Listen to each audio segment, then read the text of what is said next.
Hello, everybody, and welcome to our regularly scheduled Star Wars 5e, the campaign, not the Battle Royale that we had yesterday.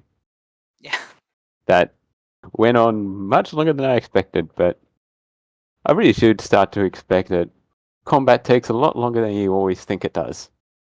And everything on Slices and Dices takes longer than you think it will. Yes, True. Just even saying. with JF one-shotting everything. Oh, geez. He had help with that, and there was a few other things going on. Yeah. Sounds fun. I like it. Oh, I think everyone had fun. I can't say for sure, but I think everyone had fun. I mean, Which my is- character's Chase fine. scene was I'm good. pretty entertaining. Yeah. But we'll get back into this regularly scheduled campaign with where we last left off. And that was the party had just dropped off their muscle man at Arcto, who decided to go off with another strong woman that could knock him out. So, Oh, that's right. He ran off with Kaleni. yep, Mm-hmm. that could knock him out and give him a good fight. So, that's what barbarians do, apparently. Works for me. And so the rest of the party decided to investigate this. Well, after trying to find the item that they were actually on Arcto for, which was super dense panels, and ended up fighting a base mimic, as we found, as we called it. They decided to go and investigate this space station that Mascar had mentioned about rebuilding. Unfortunately, having been sitting around unpowered for years at this point, a few things were broken. All the power was shut off, so they had to try and navigate through a base station with no gravity. But fortunately, there were some tech casters with plasma cutters and other items that they could get through to the power bay and switch everything back on. Then, after a quick little jaunt around the base, they all met up in the bar, kitchen, whatever you want to call it, to have a little Lounge. bit of a chinwag and go on to what we're up to now. And that is where we're picking up this session. With the party in the bar, kicking back for 5-10 minutes before they decide on what they're doing next. So, what are we doing now? Is the question. We have a recap of what the options were. I believe I remember Gelv did Gelv had something to propose? You and I both had a thing on one particular planet that I can't remember how to pronounce. Nashida. No, should I haven't finished that map yet, so Yes. You and Gelv have a mission on Nashida to help out some the droids. rebelling yes. droids.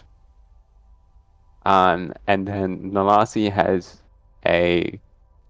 something she wants to do on Korriban. However, from where you currently are, both those systems are literally on the other side of the galaxy. However, there is one other item that you could go to, and that is your former, what would you call him, patron. Braytak asked you to meet him at Naboo, which is a little bit closer than the rest of your destinations. Would Naboo be en route to one of these other destinations or both of them? Not a direct route, but it would get you closer. I'll bring you to the galaxy map so you can actually have a look-see. Thank you. That would be most helpful. Mm. Here's onto the galaxy map. So Okay, so this is where we are. yeah, you're in Red Nebula. Naboo is over here at what is it? Yep. In Just yeah, there it is. 017. Yep. Mm-hmm. Well, Nashida is Up is here. yeah, so that's at S12, Okay. and then Korriban's at R5. Okay. So it actually sort of seems that from where we are, it would make the most sense to actually Naboo then to Nar Shaddaa is actually almost a straight line. Yeah. And then from there up to Korriban kind of Mhm. makes the most sense. Hmm. That's the idea that I was getting at last session, is that Yep. Naboo is basically right in between your two destinations. So if you want, you can make a quick little jaunt to Naboo, or you can go straight to Nashida. Well, Braytech has paid us well in the past. I wouldn't be opposed to dropping by, see what the old man has to say. I And haven't met him, so yeah, I'll leave that up to you. You're the captain anyway. Well, there's a very good chance he'll be naked. I'm just putting that out there. But yeah, I think we should swing on by, see what he has to say. Maybe he can offer us some profitable work. He usually does. I guess so. I'm just here to punch things, really. And find shiny things. I like shiny. Punch things and find shiny things. I think you and I are going to get along just fine. And she's curled up on one of the little chairs now. hmm Because Oh, she and seems actually, kind of tired. out of game, Braytag paid me like 75,000 credits off that last job, right? Yep. All right. Even Got though we a met new these Bacta two, tank that I need to install still too. oh, we've got travel time. I'm gonna throw each of these guys 15 for their assistance in that endeavor. Ooh, sweet. Yeah. I can just add it to my sheet if you want. Oh no, I was just taking it off of mine, so I remembered that I had Yeah. done it. Okay. So I will be at Mhm. 15. And that's only just an example of what Braytech can give you. So 15,000 or 1,500? Oh, 15,000. Okay. Okay. Mhm. You guys were very helpful. Jules will pay her crew accordingly. She's not gonna rip you off. Sweet. I'm at 19,000. Yeah. I didn't spend a whole lot of my starting money. Well, you haven't really had a chance to spend it on much of anything at the moment. Well, we're But headed we're to going to Naboo. Maybe you Naboo. can buy some shit. Yeah, there you go. Yeah, there's. I think I And should be after able to get a hold of a curved war bow version of the energy bow. It wouldn't do any more damage, but it would just do the same damage, I think. Mhm. well, and after that, we're headed to Nar Shaddaa, which is pretty much a shopping paradise. So, Mhm. especially if you know the right places to look, which I do. And as you are all talking, Mascar will get up out of the seat and he'll just say, I'm just going to go and check on the speeders or the drops, or whatever you want to call them, the shuttles in the hangar bay. See if The they're wrecks in the still, hangar bay. There you go. yeah, see if they're still working order. Gelv, meet me in the hangar in a bit. I've got something to show you. There is a med bay along the north passage for memory if you need to refill any of your stocks. I'll be back in a minute. And You can go ahead and take Diz with you. He's good with mechanics. I'm gonna Mhm. send Diz with them to go check out the speeders. Yeah. Or whatever the hell is left behind. So Mascar will walk out with Diz, so it's alright if I take Diz with me. Yep, absolutely. Can you put us back on the station map? I can indeed. Bring you both down there. There we go. Cool. There we grab both this and Mascar and take them out. And move them across to Hangar Bay. Jules is just gonna go wander around the station again, take a better look. So you don't have to follow her. I'm just poking my head around. I made this map, but I haven't looked at it in a while. Yeah. Assume I'm tagging along with Mascar. Well, he said later, so you can do what you want. If you, as I said, there's a med bay to the north. If you want to, I'm throwing. Yeah, I'll go take a look at that. I'm throwing a couple labels on things as I go. Yep. Yeah, I think Nalasi is just gonna curl up on the the chair seat. and have a nap. Yeah, big day for her.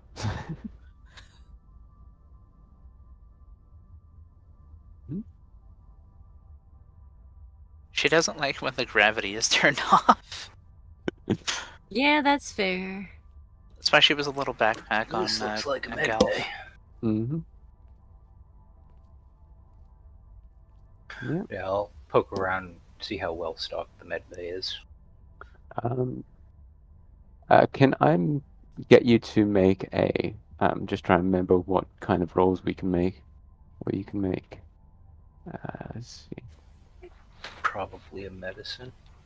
Yeah, we'll go medicine. Make a medicine roll. It's a 7. Yeah. You see that in this room, even with that lower roll, this place is old, and in it are old containers of Colto and Bacta. Probably expired by now, though. So it is still relatively well stocked, but Yeah, more the hard material components like scalpels that don't really yeah, degrade over time the same way. yeah, exactly. They But probably yeah. they probably just have lightsaber scalpels. Mm-hmm. I think Miss Deadite's webcam was messing up a little bit there. Oh, probably. Take Yeah. a look. Looks like you're doing the good old glitch plugin. Screen just tearing everywhere. I might have to. I'll either have to restart it or. Not gonna worry about it. I'll wait until break.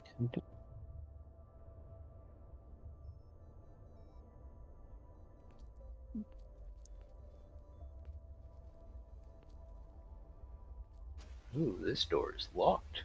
Yep. Because that's where you went to turn the station back on. So that's It's how another it's door into that same area. Yeah. Yeah. As you can see, it's probably see through the windows, Yeah. which are also locked, so Gelv doesn't fly out the windows. Let's go. Let's open this window. I imagine that those are windows that don't actually open. Yeah. Yeah, those are more like viewports. Not with that attitude. You would hope. You would hope. Little elbow grease, maybe some force push. Yeah. Plastic explosives. Yeah. After taking a look at the med bay, I am going to wander to the hangar, taking a look to see what other kind of flight-worthy craft might be around. Is a good idea. I like Mascar's suggestion. Yeah.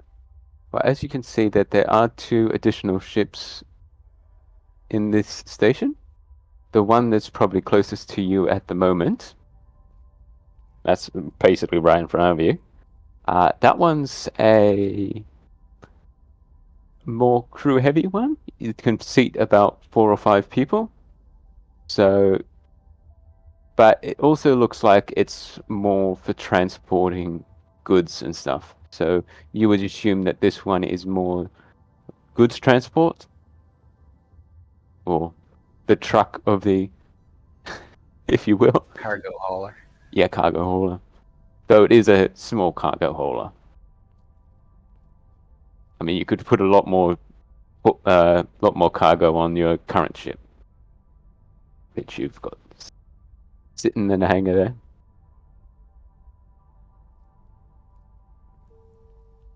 Jules is in her office checking her messages. Mm-hmm. Probably Okay. doing some math about what it's going to cost to repair this place. Mm-hmm. Oh, yeah. You got your office there. Okay. Okay. So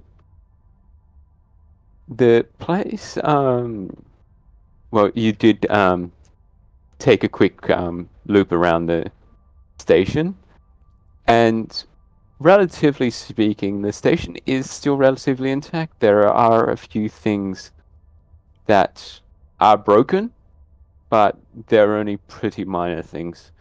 So if you could get some people in there, it'll probably cost less than 10,000 credits Nice. to fix up the station. And also, It's out of more game, big. if we discover there are areas of the station we haven't found yet, I can always update the map. Yeah.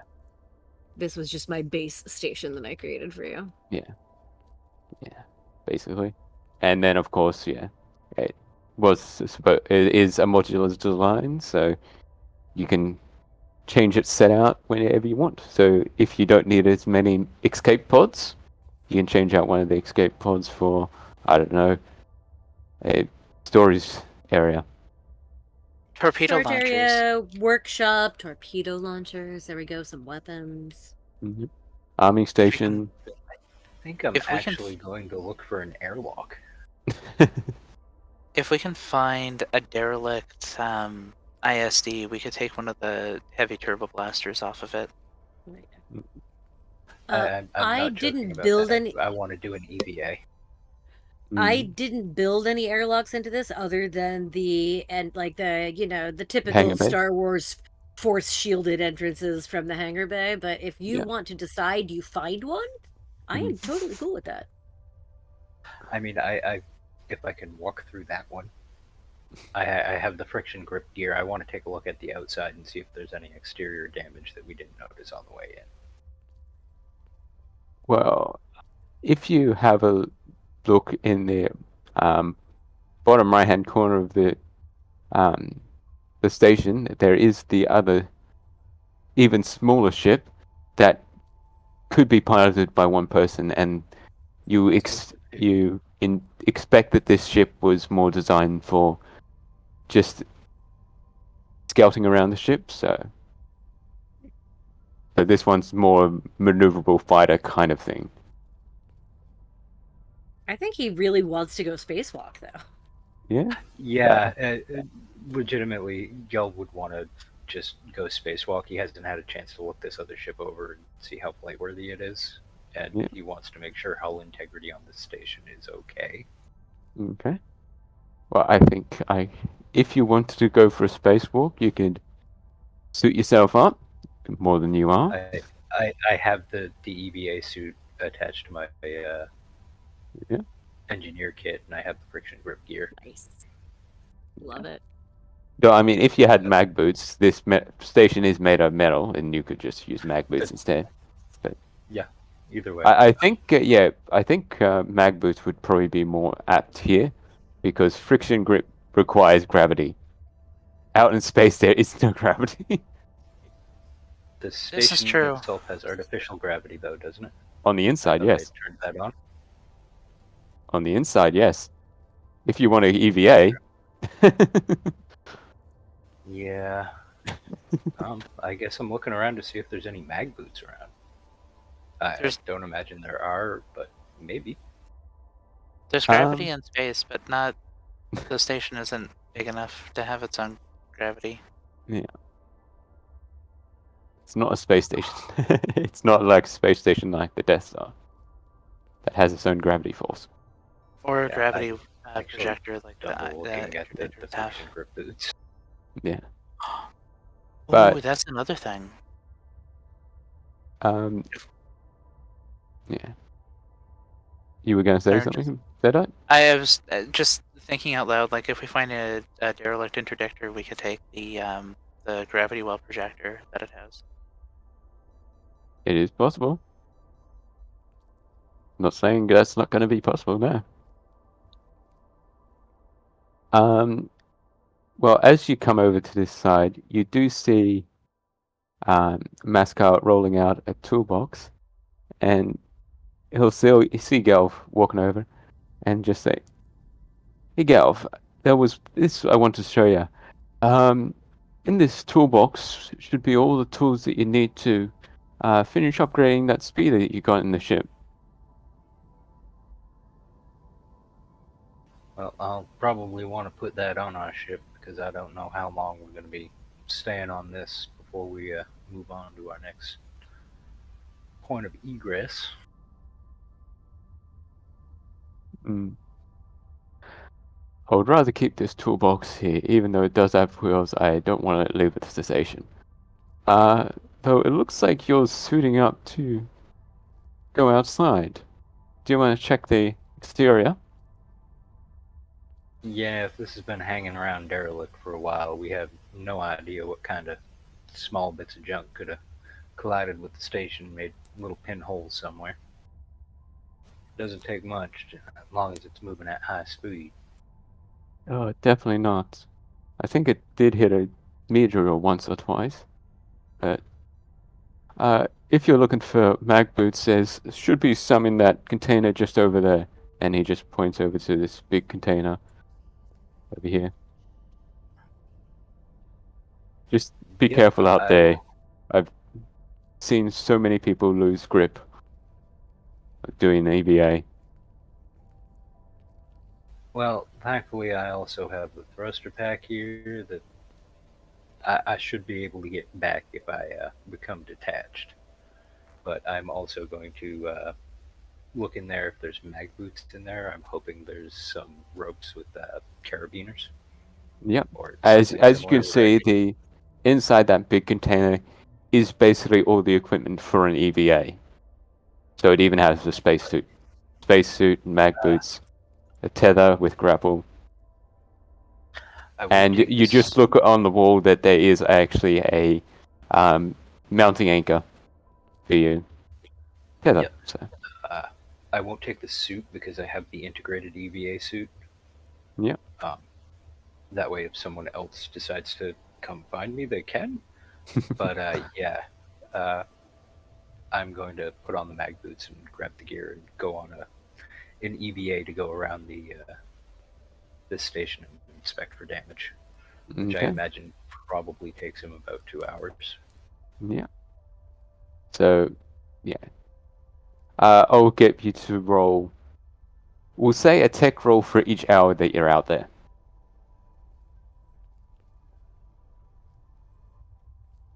So All right, I am going to use the tech points to summon an autonomous servant to come with me and give me the help action. Love it. also you can, if you wanted to, you could. There's also that the rule of taking 10. Yeah, it'd take 10 minutes to take Yeah. a 10 So if you want, roll. you can take a 10 for this EVA. If you're that way inclined. This is a technology. Yeah. I'll do that because with my technology bonus, the automatic roll of a 10 is a 17. Yeah. That's what I was saying. Unless you want to see if you can roll Yeah. over a 17, you can just take a 10 because you're in no I'll real rush searching over this area. Yeah. Unless Jules is like, come back inside in 5 seconds. Meh. To be honest, if Jules, something's coming, Jules trusts Gelv to get his shit Yeah. together. He knows what he's doing, or to have his shit together, rather. He knows what he's up to. Yeah. So yeah, you want to take a 10 for each of the 2 hours, to Yeah, each of the yeah. hour stints. Yeah, and I imagine an investigation roll along with it to see if I find any damage. Yeah, well, make a similar investigation check. We'll say that you take 10 on the techs, so you can see if you can fix anything Yeah. that's really sticking out, like a sore thumb. It's a 23 on the investigation check to see if I find anything. With that roll, you do find out that in your 2-hour EVA, you do find that the communication antenna on the station is completely broken off, Non-existent. non-existent. So if you tried to communicate outside from this station, you wouldn't be able to get anything. Could be a good thing. That could be a bad thing. I will send a message over the wrist pad to Jules to let her know that the communication antenna is totally shot. She just writes back, well, shit, add it to the list. Yep, better to know now than find out when we need to call for help. You know, this is slowly starting to remind me of that scene from Ghostbusters. Yeah, it was a great bargain at 4,500. It just needs shocks, shock pads, brakes, brake pads. Just needs everything. Yeah. But other than that, that's the biggest the damage that you find during your EVA. There's other small damages like where, like asteroids or little meteors, rocks, chips have hit the station and embedded into the metal, but it's mostly just superficial damage. That is kind of damage that you could probably repair while doing your EVA if you're so inclined. I won't, just because I know I have a limited air supply. Yeah. Be kind of neat I if some could of come those back in were. and take a break. Yeah. Yeah. So yeah, I'll leave them for now, but I'll note down that we have superficial damage to it. Yeah. But fortunately, there is no real big damage other than basically sitting around for years without a shield. Stone chips and stuff like that. Kind of like what would happen if you saw a car after 50 years that was been sitting in a barn. Mostly just superficial dust. Maybe some space I have a bird silly crap on it. I have a silly question. Spaceship blew up 500 years ago and a nut came through. Yeah, basically. Yeah? You were saying this, Scott? Just a bit of a silly question. How far away are we from Alderaan? I have no idea where that would be on the galaxy map. I think Alderan's in the core galaxy for memories. Oh, okay. Sounds right. Yeah, it is one of the core planets. Yeah. Yeah. No, I just wondered because if we were close enough to Alderaan, then maybe we got some of the shrapnel when they blew it up. Mm. Yeah. Yeah. Can't quickly see it on the galaxy map, but yeah. So Not only is it core galaxy, it's interior. Yeah, So it's the centermost region. that figures. yeah, and we're on the outer rims, so Yeah. not close at all. We're way out there. Yeah. Well, So, I mean, we could be even more way out there. We are in the far rim. That's why we have a derelict space station that no one else has claimed yet. Yep. Not gonna That's find why one it of was those out in the first place. Yep. Yeah. Now, I'm kind of wondering, and this is something I will probably talk with Jules about later, because she'd know better than Gelv would, but tugboats. It's a real small boat pulling something real big, and that's an idea that we may have to explore further. But for now, yeah, there's a couple hours where Gelb is outside.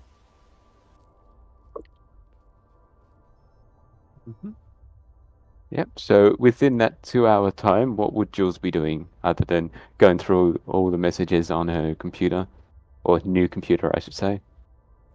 I think she aside from, moving some of her essentials off of the Eon Jewel and onto the station.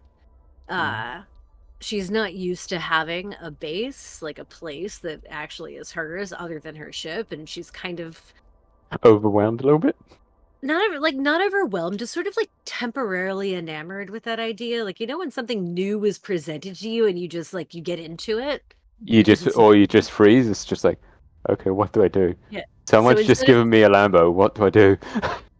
instead of freezing, she's chosen to embrace. So like she's moving some things off of off of her ship and onto the station, into her room. She has gone over all of the station controls in the command center, making sure that she understands how this place works, how it functions, making sure that she will like know. She's set up alerts, sort of like a connection from the station to her wrist pad, so that if she's far away but something goes wrong, she will know and be aware of what's happening. She's probably tried to update any kind of security that can be easily updated. I was gonna say, depending on the age of the station, you probably have several hundred updates. Yeah, and the problem is, you try and get these updates, but it Windows keeps failing. 2017 now updating. Yeah. The problem is the communication antennas are down, so you try and get those updates, but it doesn't update because it can't receive any. No, I didn't mean computer updates. I meant more like systems that she would be capable of rewiring herself. Like a space station is basically a giant spaceship. Yeah. Like this is not, I'm gonna sit here and type. This is not computer hacker shit. This is Han and Chewie on top of the Millennium Falcon. Well, he's like, no, not there. That goes over there. That goes only there. That goes there. only to herself, because she sent Diz off with Mascar, and she's kind of grumbling, going, "What the fuck is taking them so long?" As she is like, inside, like on her back inside that console, pulling out wires and reconnecting shit. Basically just trying to get this very old, very outdated Hulk that is now hers as secure as she possibly can. Okay, And like, so even though she knows the communications are out, she basically sort of like sets things up preemptively so that when they get a new communications array installed, those steps are already taken care of. Like, she's very much planning ahead. yeah, This is so how I she would is not roll a Han tech roll Solo. for you She is then. actually planning ahead. Absolutely. Julemaia technology. I thought it was higher than that. Interesting. 19. Yeah, 19's enough for you to I rewire must report how my tech unit is. the system, and it is relatively tidy underneath the system when you reach it. It's like it was actually wired up properly. It's not like wires going everywhere. Everything's been zip tied up in place, and then you just come in and it's like, oh, should I reconnect all these? Yeah. So you're going to patch in like if you were to see it, it's like one of those satisfying pictures of all the neat wirings underneath the console, all tucked up and out of the way. And then you come in and it's like, okay, that's very easy to follow, but I need to pull out some of those wires. Yeah, I assume that she kind of leaves it, like, she does what she needs to do, but she leaves it kind of a mess, and like later when she's asleep, Diz is gonna come through and just be like, in binary, fuck again, and go tidy it all up behind her and make it all look nice again. Because he's the one who's got the +10 to tech. That's why he's my little buddy. She did it again. I'm perfectly capable of managing on my own, but he's better at it than I am because he's a damn droid and I'm a flesh and blood person with limited brain capacity. Constantly just complaining about your ties. You're only human, as they say. Yes, I'm only Twi'leki, as they say. But yeah, Jules is basically just going through doing as much as she can to solidly and officially lay claim to this place, because she knows they're going to take off again and she doesn't want some other squatters coming in and taking over while they're gone. Yeah. She's No, probably creating some like coded remote locks on the hangar bay doors, so when they fly out, she can lock them. Like, the garage door opener, boop boop, lock it And we down. gotta and we gotta tag it too. Like we gotta have our own like spray paint tag that we gotta put on everything. Well, see, that's my character from a different game. He's dead now, but Gotta mark our territory. well, we also have what's his designation? Our medical droid. He can also stay behind his guardian. DX11. Yeah, DX11, that's it. I was gonna say DX9, and I knew that was wrong. Speaking Actually, of, I was gonna say if you wanted to fudge it, we could say that there was some sort of call put out on the ship that we arrived here on, using that communication to invite someone to like that we could vet and No, Jules doesn't trust people enough for that. Okay. Definitely not. you can't trust people that you can't see. Mm-hmm. It's probably what's going through Julemaia's head. You can't trust people, but droids, maybe. I was just suggesting that we could use that we could recycle like 2 of the strongman characters. Oh, I see what you mean. Yeah. I mean, she would definitely send the coordinates to Jago, and like once she had set up whatever like coding key it is to open the hangar bay doors, she would, in a heavily encrypted message, knowing that he probably can't decrypt it, but hopefully someone around him can, send him said coordinate, like send him the codes, basically be like, we found the state, like, hey buddy, we found the station, it's intact. It's actually a pretty nice spot if you need a place to hunker down. The door's always open. If I'm not home, the entry key is a big line of encoded text at the end. Find someone smarter than you to work it out. Which you definitely would have to do. And then love Jules at the end. Would love be in quotation marks? No, it's just love. She loves Jago. They're buddies. They've been through the shit together.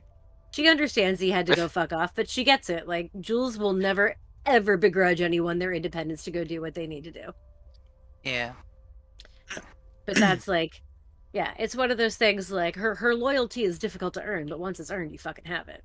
Yeah. Okay, then. Well, I would say after fixing things up in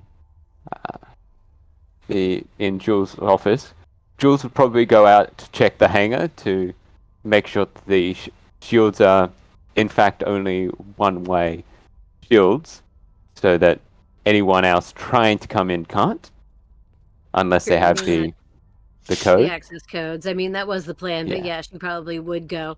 Actually, Gelv doesn't have the codes yet, so she'd be like, hey, Gelv, do me a favor. I need you to try and come in the south hangar bay door. Just bounces off and floats towards the sun. A minute, but yeah, no, he comes down and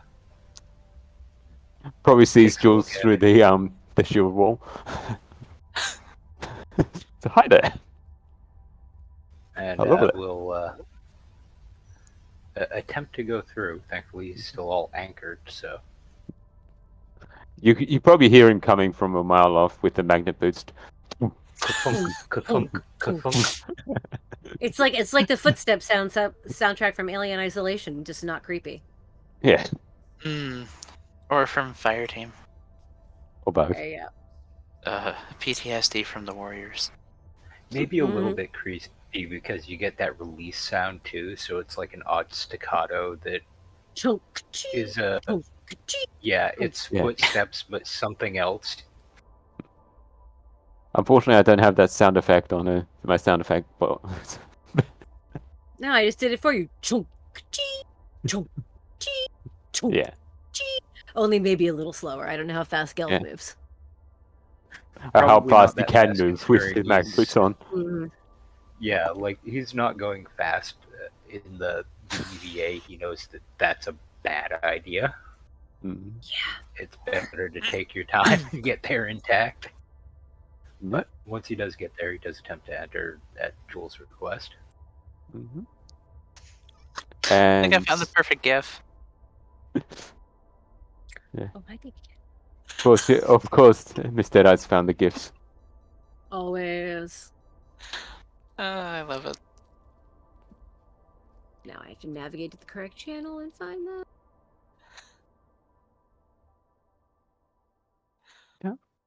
Join our Um, Discord so you can see all these. I memes. was thinking of the sound of like the wrong trousers on Wallace and Gromit. Love it.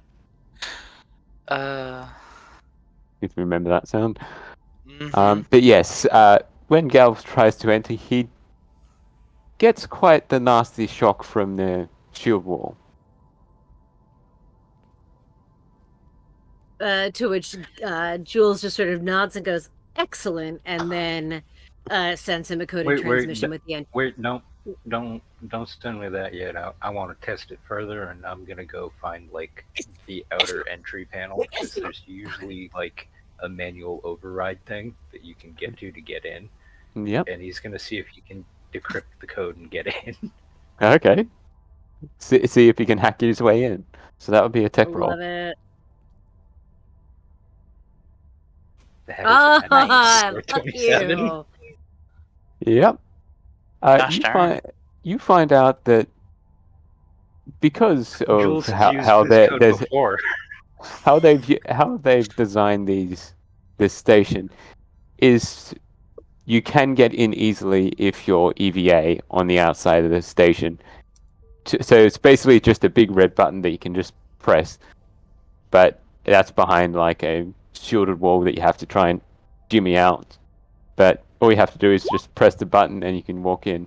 But it's only open for like a few seconds, so long enough for somebody to get in a few seconds, but it Jules switches back on in.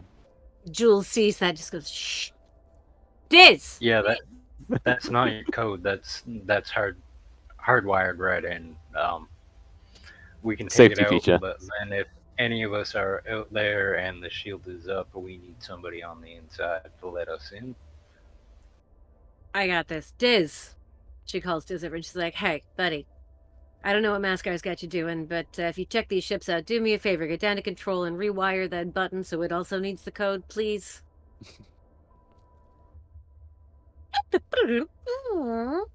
And Diz jets off down the hall. Mm-hmm.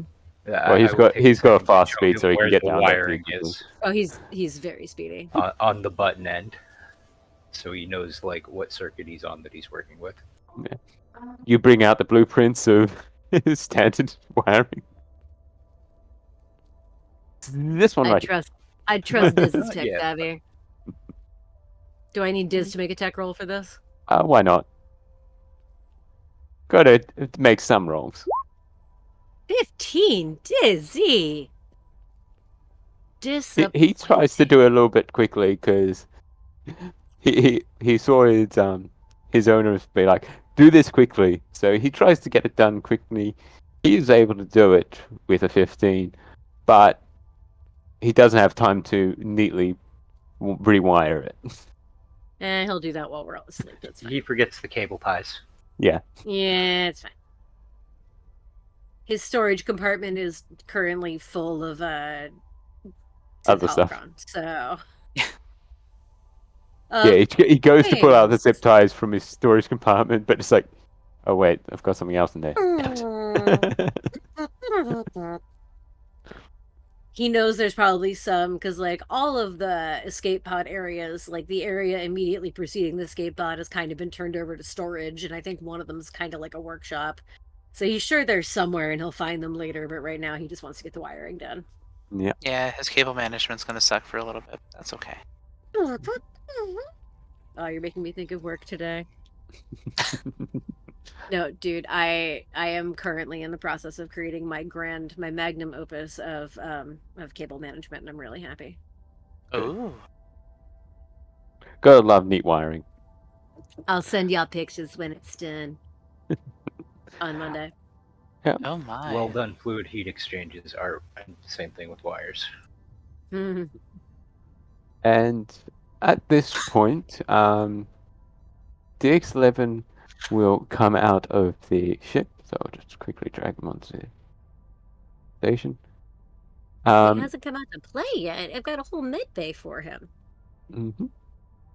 He was quote unquote sleeping in the med bay. He was actually just processing some data, and he walks out the rear entrance and looks to his left, looks to his right, sees Julemaia and Gelv, and he'll just say, "Captain, Gelv, just the two people I wanted to see." Yeah, DX, what's up? Welcome to our new home. Were you expecting someone else on the station? No, I was not expecting much from this station. It looks surprisingly clean. Yeah, it's a bit of a junker, but it's not bad, and it's all ours. So what can I do for you, DX? I have recently been processing my position in this crew, and I had come to a realization. Which is? My current path is inefficient.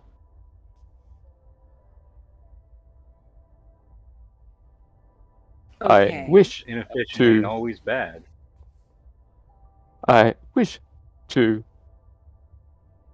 try out another path of education.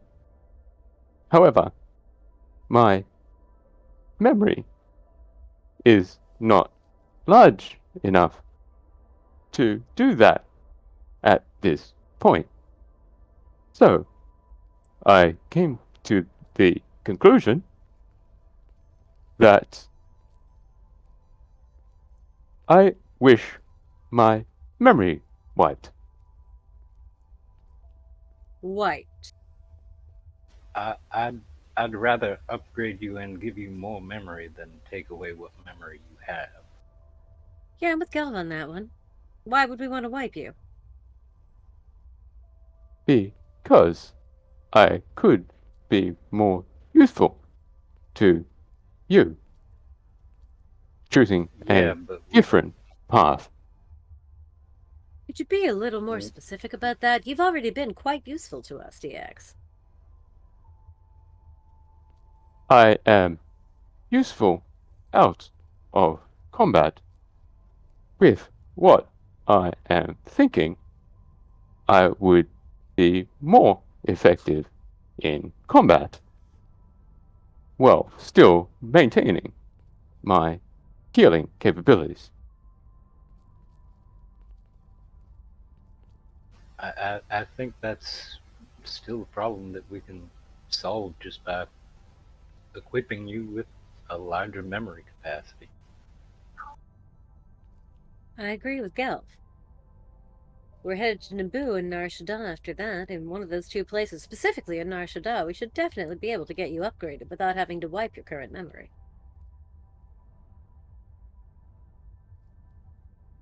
That You have knowledge that we currently rely on, so why would we don't want to lose that? We'd rather just have you be more. Exactly. I don't doubt your abilities.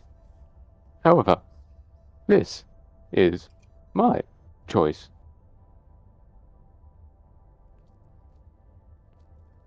You're correct there. It is your choice. I'm just trying to offer that there may be a better solution. Would you like to think about that for a minute? Or This two? is the best solution that I have come up with. I have done many calculations. Alright, DX, I'll make you a deal. You want a memory wipe? That's your choice. You can have one. But can we back up your current memory first, in case it turns out you know something we need to know later? That is what I was hoping. I was pretty sure that Gelv would be able to accomplish that. Back up. Well, you should have led with that, buddy. I am willing to back you up, but I've been through enough instances of seeing droids being mind wiped, and I do not feel that I can do that for you. I won't stop you from finding someone else if you'd like to have someone do it, but I don't feel that I am a person who is able to take your current sense of identity and turn it into something else. That is. Well, Gelv, let me ask you this. Of those droids you've seen mind wiped, was it ever voluntary? Some of them, yes. Alright, fair. I'm not going to make you do anything you don't want to do, but DX has got a I solid will help. point. It's his choice. It is, and I will help back him up and make sure that in the event something goes wrong, he has something to return to, but Mhm. I don't. Then DX will say, I can see your apprehension. However, the reason why I mentioned you two when coming out is maybe with your minds combined, you can more easily figure this out. So, in other words, you can make a combined skill roll to increase the DC.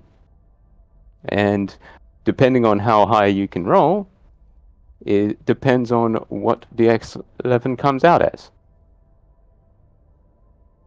So, if you want, you can all join in, and Dizzy can even join in on a tech roll.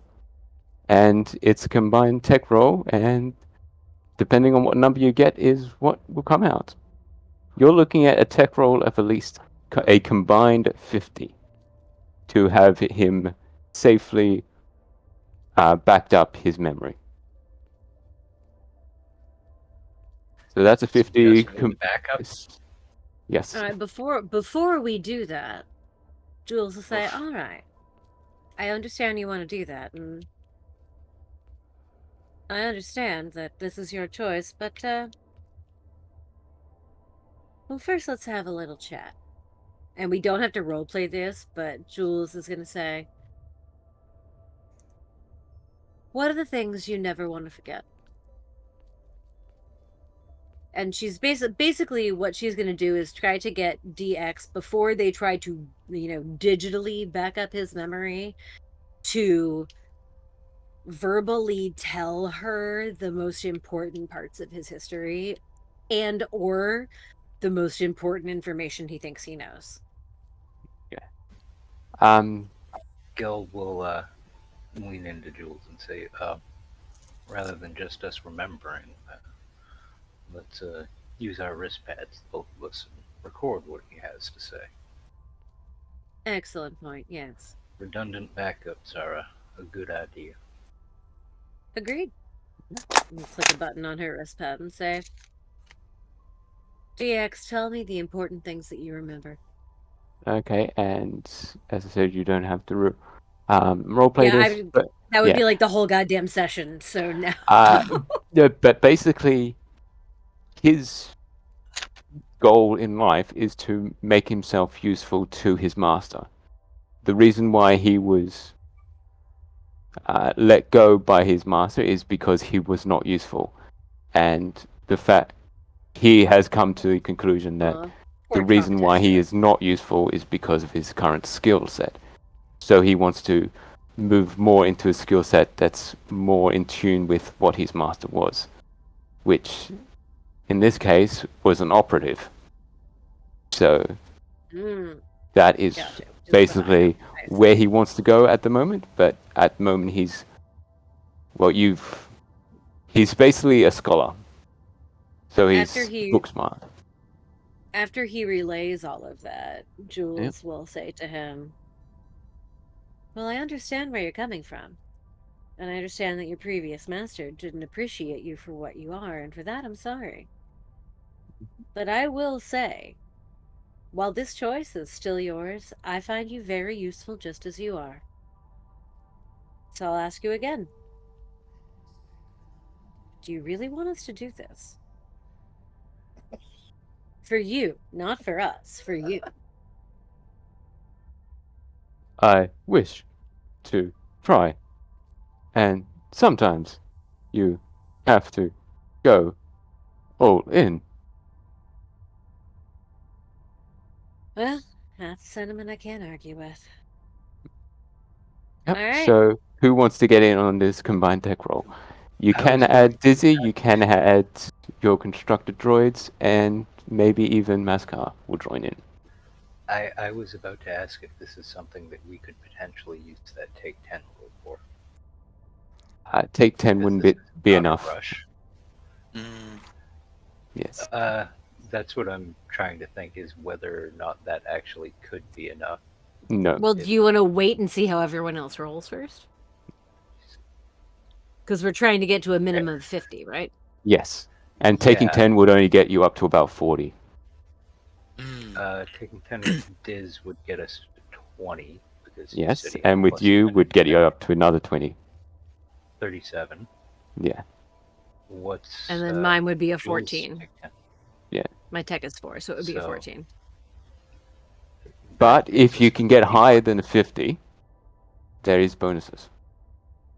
Jules will three of Jules will us could- definitely roll because with a 4, she's gonna roll to see if she can do better than 10. Yeah. And she I don't can. have any 21. negatives. I can roll and help if you Yeah. want. If Roll you and want to help. roll help. Sure. Or do you want to give one of us advantage? Actually, you know what? Yeah, I've kind of clicked Give that when Diz you had advantage. mentioned it. Yeah, Okay, so who are you one of you giving take this? advantage. Which one? Because I think either Dizzy is going to... Is Dizzy going to roll? Yeah. This is gonna Okay. roll. Or I'll give Dizzy, this you can advantage. either give advantage to Dizzy, Gelv, or possibly even Mascar. I'll give advantage to Diz. Because I can sit Alright. there in binary and be like, well, I can Yeah. type out things in binary and be like, yeah, you can do The it. advantage is a 22. Okay. So we're up So to that's 43. 40, yeah. 23 all up. Okay, Gelv, you want to rake your roll? Here's what I found. Yes, I will. Nice. That's 26. 26. Very nice. So I'm that's... going to use one of the constructed droids, but I'm trying to find the character sheet for it. Yeah. I know they all have the same stats. So that is a I'm gonna step away for a D20 second, but I can still hear plus you. 4.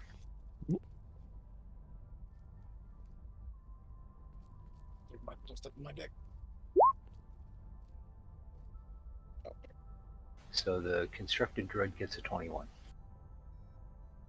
Okay, With a construct plus droid 4 gets... intelligence. Okay, so that's a total of 80 at the moment.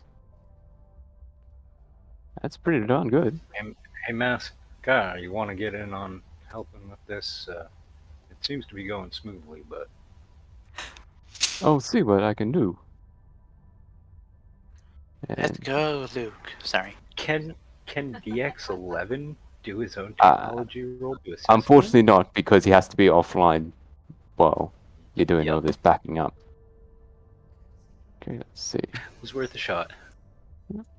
Always worth a shot to ask. I mean, 17. can Windows update and stay on at the same time and let you do things? No. 17 on top of 87. Did we just hit 97? 104, I think? Oh, right. I forgot about the constructor. Nice. Yeah, constructed droid, yeah. So you've all hit over 100 for a combined tech roll of over 100 for what was going to be 50. Which Did you plan this high is the question. I did. Oh, look at you. Well, let me just put it this way. I was going to have the best thing happen at 90. and you went 10 over 90. So this may break the game quite considerably. Sweet. I like this. First This of is what all, being a DM is all about. Gelv, when you're backing up the DX11, you find his programming quite familiar to your constructed droids. And you actually can figure out that maybe you could use some of his intelligence in one of your constructed droids. Ooh. And if you have a look at your constructed droids, you will have a new constructed droid that you can summon. Nice. There we go. You will have a new constructed droid that you can summon. If you have a look at the constructed droids that you can summon. I put it in I'm there. doing so now. Yep. So while you have a look at that. However, with getting over 100 tech points, I was basically going to have at every 10 points over 50, he would increase in level. Oh, Jesus. Yes. So, at 100, Nice, go team. Oh my god. at 100 tech points, you've leveled up DX11 to level 15. Nice. Yes. And More than double our level droid.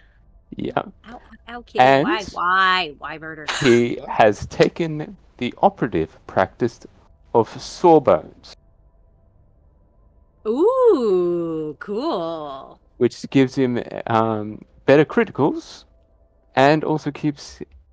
He basically does, because of his knowledge of the human body, he does better criticals, but he can also heal more. Nice. So he's kind of an assassin, kind of medic, if you will. He's the harm Nice. assist. Yep. No. But he's also Very cool. still got the crystal inside of him, which gives him force powers. So it is up to the party how many levels of a Jedi class he takes.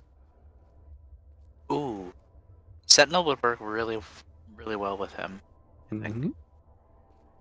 So it's either Jedi Sentinel, who give him kind of equal force and combat abilities, Jedi Okay. Consular, which is more force abilities, or Jedi Guardian, which gives him more combat abilities. Do we have So- any force sensitives in our party right now? Nalasi, are you a force sensitive? Monks are sort of force sensitive. Yeah, They can channel the force in their strikes and things like that, but they're not like Okay. yeah. they're not like super Maskar sensitive. is a force user. Yeah. So Mascar is not necessarily always with us. Mhm. He likes to fuck off and go do his own thing from time to time. And Gelv and I I are both would tech encourage casters. the heavy force user one. Yeah, same. I also do have a question about this new droid construct. Yeah. The monkey see monkey do ability, Yep. does it have its own set of power points, or does that draw from mine? No, that it doesn't drop from yours, and it doesn't have its own. So it basically repeats what your spell does. Oh, so But it can't. It doubles up. can't do a higher level than when it was constructed. So if you do a constructed droid at level 3, it can only cast level 2 and level 1 spells. Okay, but it can do so at will. Basically, If it as doesn't an have its own action, tech basically, power yeah. pool, does Yeah. it have its own pool of tech power points? No, it can only do it the same thing that you can do. So it has the same amount of tech points you do, essentially. Okay. So is that a separate PowerPoint pool, or is it using his? No, it's a separate one, essentially. Okay. Cool. Yes, Yes. we have. But it just can't doubled cast my anything higher casting than where it was capability. constructed. Yeah, but it can't cast anything higher than its level it was constructed at. So if you spawn the constructed, I think it's constructed droid's level 3 spell, isn't it? Why? Let me Are double you check. attacking? Murder. Level Why all 2. the murder? Okay, so if you construct the constructed droid at level 2, it can only cast level 1s and at wills. Well, But if you that's- construct it at level 3, it can cast level 2s, level 1s, and level... Okay. I wasn't sure how to specifically word that, unfortunately. No. But yes. Yeah, I thought that that droid would probably be match Gelv's personality a bit better than the Pyro. Because I'm pretty sure Gelv's not running around with a flamethrower. Oh, Actually, You say that? Oh, Uh, now that the- you mention the pyro it. round is one of the base level abilities for the biochemist. Nice. So I can use a pyro, a temp HP, and another heal one, and I can also get like cryo, blinding, slow. But what did you think of the other ability that I gave him? That one I like, and I will explain that to the other players when it comes up. Yeah. But yes, I so just wanted a little clarification on that because that is yeah. As I said, it is a powerful ability that is probably game breaking, but I thought I'd give the game breaking thing to JF so he can break it even further.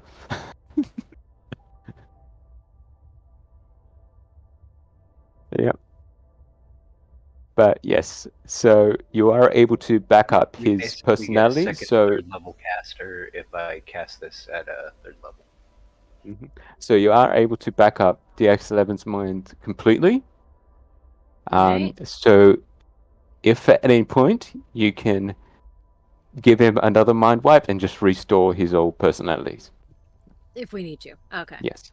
It was also not just like, so do we only wipe his personality, or do we wipe like his memory of things he's experienced? Basically, at this point, with the over 50 points in tech, you are able to just wipe his memory of his class.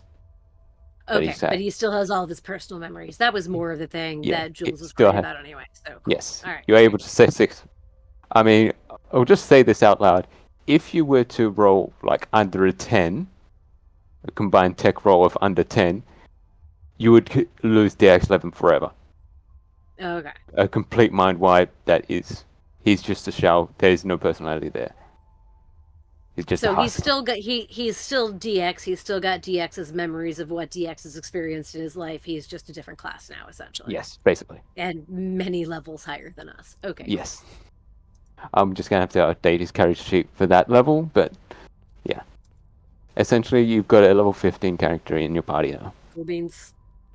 Yep, and I'll just let you, as a party, decide on how many levels each he has. Because you are basically reprogramming him at this point. So he's got 15 total levels, and he's an He's operative multi-classed stop- into a Sawbones operative and a force casting. He does have a force casting ability, so he can be multi-classed into a force user. So Is So- it a so- specific force using class? I'm Nope. just trying to figure out like. Okay. Basically, Nah. we get to So- decide that. How many how many like force using points does he get per level for, and like what level of force powers can he cast, I guess is the he question. can't. He can cast any. Well, I mean, depending on his. It will depend class, on the yeah. level, yeah. Well, that I guess that's like I'm looking And the for a class. scale. I'm looking for a scale on the force classing of what, like, without a specific class's table to balance it on, like It's all what, like dependent how on the many, class. yeah, like how Yeah. many levels of force caster do we have to give him like level 2 force powers or level 3 need, or what have you? 3 levels for level 2 powers, 5 Okay. levels for level 3 powers. And it also depends on the actual class, because like your Jedi Constellars is your wizards of the game. But you said he's so they not can a do like specific- level 3 spells at level 6. But you said he's not a specific Jedi class. He's not a No. specific force casting class. No. No, we haven't decided that yet. Basically, we get to decide. Oh, what we get Yeah, to us- choose his force casting Yes. class. Yeah. Oh, I missed Yes. that part. Okay, Yes. I'm sorry. So That we was also that get to was choose how many that was levels the of part that I sovereign missed. operative Yes. he has. Yeah. So we will want that to be So either he has 3 or 3 9. levels of Sawbones, so at the moment, but yeah. So yeah, Either yeah. 3 or 9. Mm. At 9, Why he gets the 9? ability. Oh, no. Okay. He can use a trauma kit or administer a med pack as a bonus action, and when you use a trauma kit to stabilize, that creature also regains a number of hit points equal to your intelligence modifier. Okay, but so what Jedi class 3 would is what he be? already has. Mhm. But which specific Jedi class would we be talking about for him? I For think you were Guardian, half expecting Scholar? Consular, which is a specific force casting, and at level like 2, I think he gets access to heal. So, Mm. Okay. You can do that as Oh, he also gets a As the- shitload of ASIs as a consular. Damn. Okay. Mhm. hmm And Sentinel is like that perfect blend of Yeah. both of those things. Yeah. So, and he gets, I think, a higher hit die for Sentinel than he would Consular. Mhm. Yeah, Sentinel has less force points, but Consular has more force points and can cast at higher levels. But I'm Jedi if Guardians have the aura, I so mean, you if could we're- get the aura that it makes you immune to fear. For Mhm. I'm instance. assuming we also get to choose which spells he gets. Essentially. So if you want, you can combine, make your own DX11 issue. I mean, I'm right now just for shits and giggles looking at the Way of Negation consular. Yeah. I'm looking at the way of technology. Mhm. I mean, you could look at the Way of Technology, but you already have Yumi and DX on the tech front. Yeah. So if we're looking Well- for, because I'm looking at like Way of Negation can limit a creature's force powers and store that power within yourself to later strengthen your damaging force powers. Like you can basically steal someone else's force power. Mhm. I'm Which, if looking we at the come up way of against force technology, users, that's pretty goddamn badass. hmm the thing with the way of technology was he gets access to tech casting powers as well as force casting powers. But you and I both already have tech casting powers. Yeah. Mhm. They're all And very so does DX. Like, I'm trying to look like if we're looking to Yeah, like if what we're specifically making him a force caster to make him different from us because we already cover that ground. Also, a thing to consider is how many of us are up close and personal fighters. Mhm. Yeah, like Jules is a ranged fighter. Yeah, I'm the only one right now that is in someone's face. Okay. So is there It depends on where you want to go with The this. Guardian and the Sentinel are both. I'm gonna take a look at the or consular Way of Endurance Mhm. is pretty badass actually. All the classes are pretty badass. That's why it's so They hard are, to yeah. choose. Yeah. But so okay, so Way of Endurance already gets hit point maximum increases by 3 and 1 again whenever you gain a level in this class. Your base AC becomes 13 plus con. When you make a melee weapon attack as part of a force power you cast, you can use Wisdom or Charisma instead of Strength. Do we also get to choose feats for him? Uh, Because I would say- consulars also get a shitload of ASIs. Mm. You learn to turn an opponent's aggression back on them when you deal damage with a force power or a melee weapon attack. If you took damage since the start of your last turn, you deal an extra 1d6 damage. if you want, I can just tell you what his class was currently at Mm-hmm. right before the mind wipe. Before the mind wipe, he was a scholar 4, consular 1. Okay. And he had heal as a force power at level 1 consular. So let me just get back to consular really quickly. If we were to put, let me look at And Octave. yeah, If we were to- his first feat at level 4 was getting that crystal embedded into his chassis, which Oh, yes, Wave that the is Sage what might gives be a him the force powers. Okay. Mhm. And he's 15, So, so that Mhm. would be Sawbone 6. Let me look at. Way If of the we made him Sage actually has Sawbone 6, Consular 9, he would know 19 force powers, have 24 force points at a max level of 3rd with 2 force empowered casting options. He would get the 6th level tradition feature from whichever way we gave him, which, if it was Way of Endurance, would be being able to deal an extra d6 damage with a force power or a melee weapon attack if he's taken damage since the start of his last turn. And that would also give him up through expertise in Sawbones. That would give him expertise in a bunch of skills. Mhm.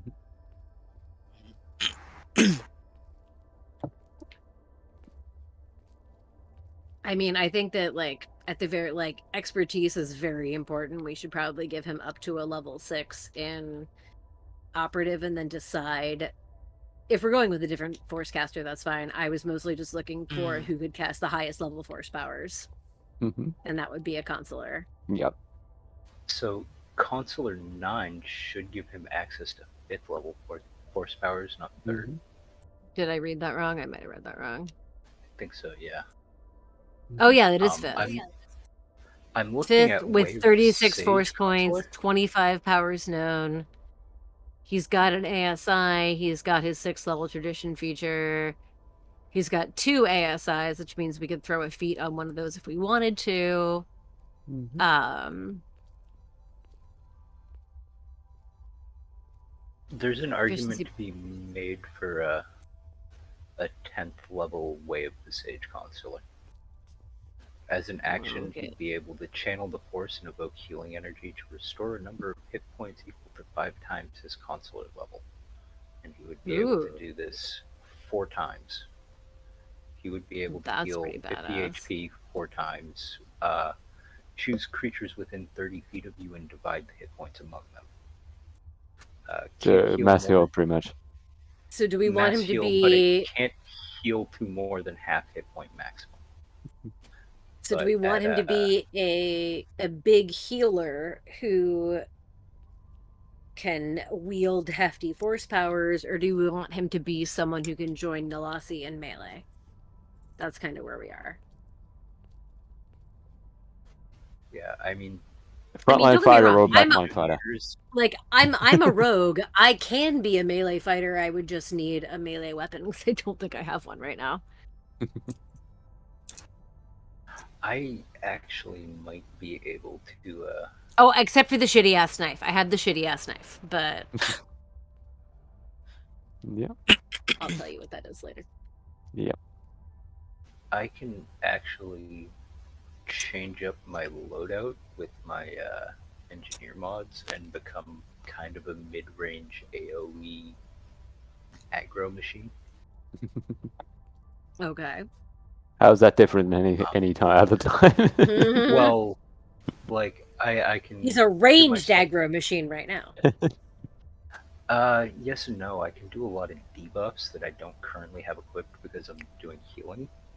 I Well, if can we've got DX for that, then you don't have to heal anymore. Yeah, and I can instead, apply slow, apply blind, apply confusion. Yep. I mean, I can, when we level up again, I can get medium armor, and then I would be potentially more willing to wade into melee combat after our next level. Also, I will just point this out. The X11 being a droid cannot wear armor. Yeah, yes. Well, that's why the other thing about the Way of Endurance was it upped his armor class. Mm-hmm. Yep. And but Because he's a droid, we can modify his armor. Hmm.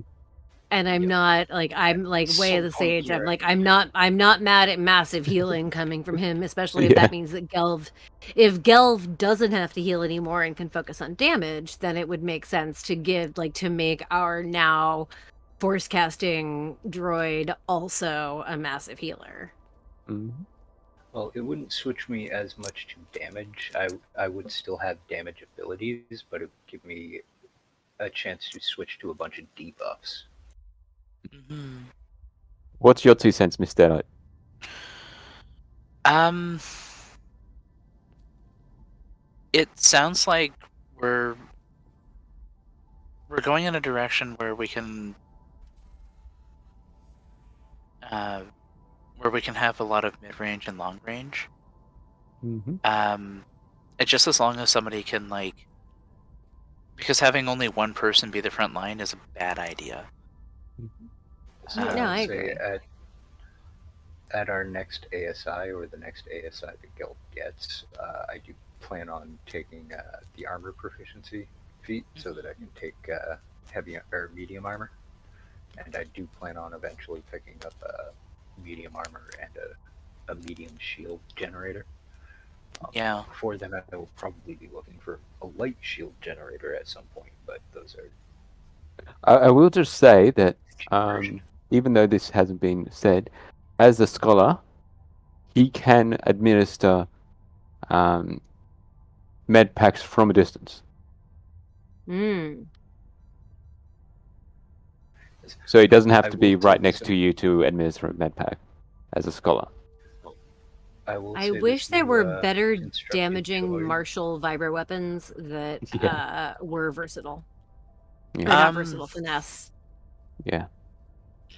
So Well, there's a while we're feat that can help you considering with that. this, you guys should know the new constructed droid thing that Red has given me. Mhm. The 2 abilities are I need a medic. Once per round, a player can use a bonus action within 30 feet of the constructed droid to call out medic for the droid to fire a regenerating mixture as a reaction, allowing the player who calls medic to use one of their hit dice to heal. Hmm. It also makes it a tech caster with all the same spells that I do, but access to a spell slot one lower than what it was summoned as. Mhm.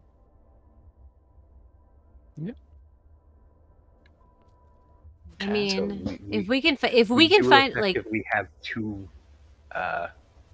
3 tech casters right now, as long and as I have that out. Mhm. and Diz actually has like a couple of tech tower. Like Diz is not a huge tech caster, but he can tech cast a little bit. And also, after we level and I can get better armor, if we find me better armor and an electro staff, I can also wade into melee when necessary. Mhm.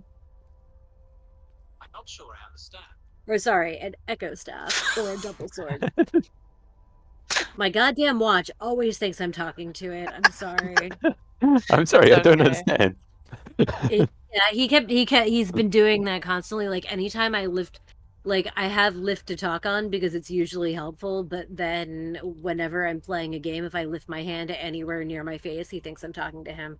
He has recorded some real weird shit. Although, to be honest, I also think he's possessed because he once responded to one of Brandon's text messages with something that made sense. So Brandon was just like, "What?" And I got the notification for what? And I'm like, "What do you mean what?" And then I looked and I'm like, "I don't know. That was my fucking watch talking to you. I have no idea what just happened." Yeah. That's great. So Apple was taking over the AI world, that guys. pretends like it knows what it's talking about is interesting. Be Call me when kind we to have your AI who electronic can devices. pretend to. Well, call me when we have AI that can pretend to not understand something for the purposes of a bit.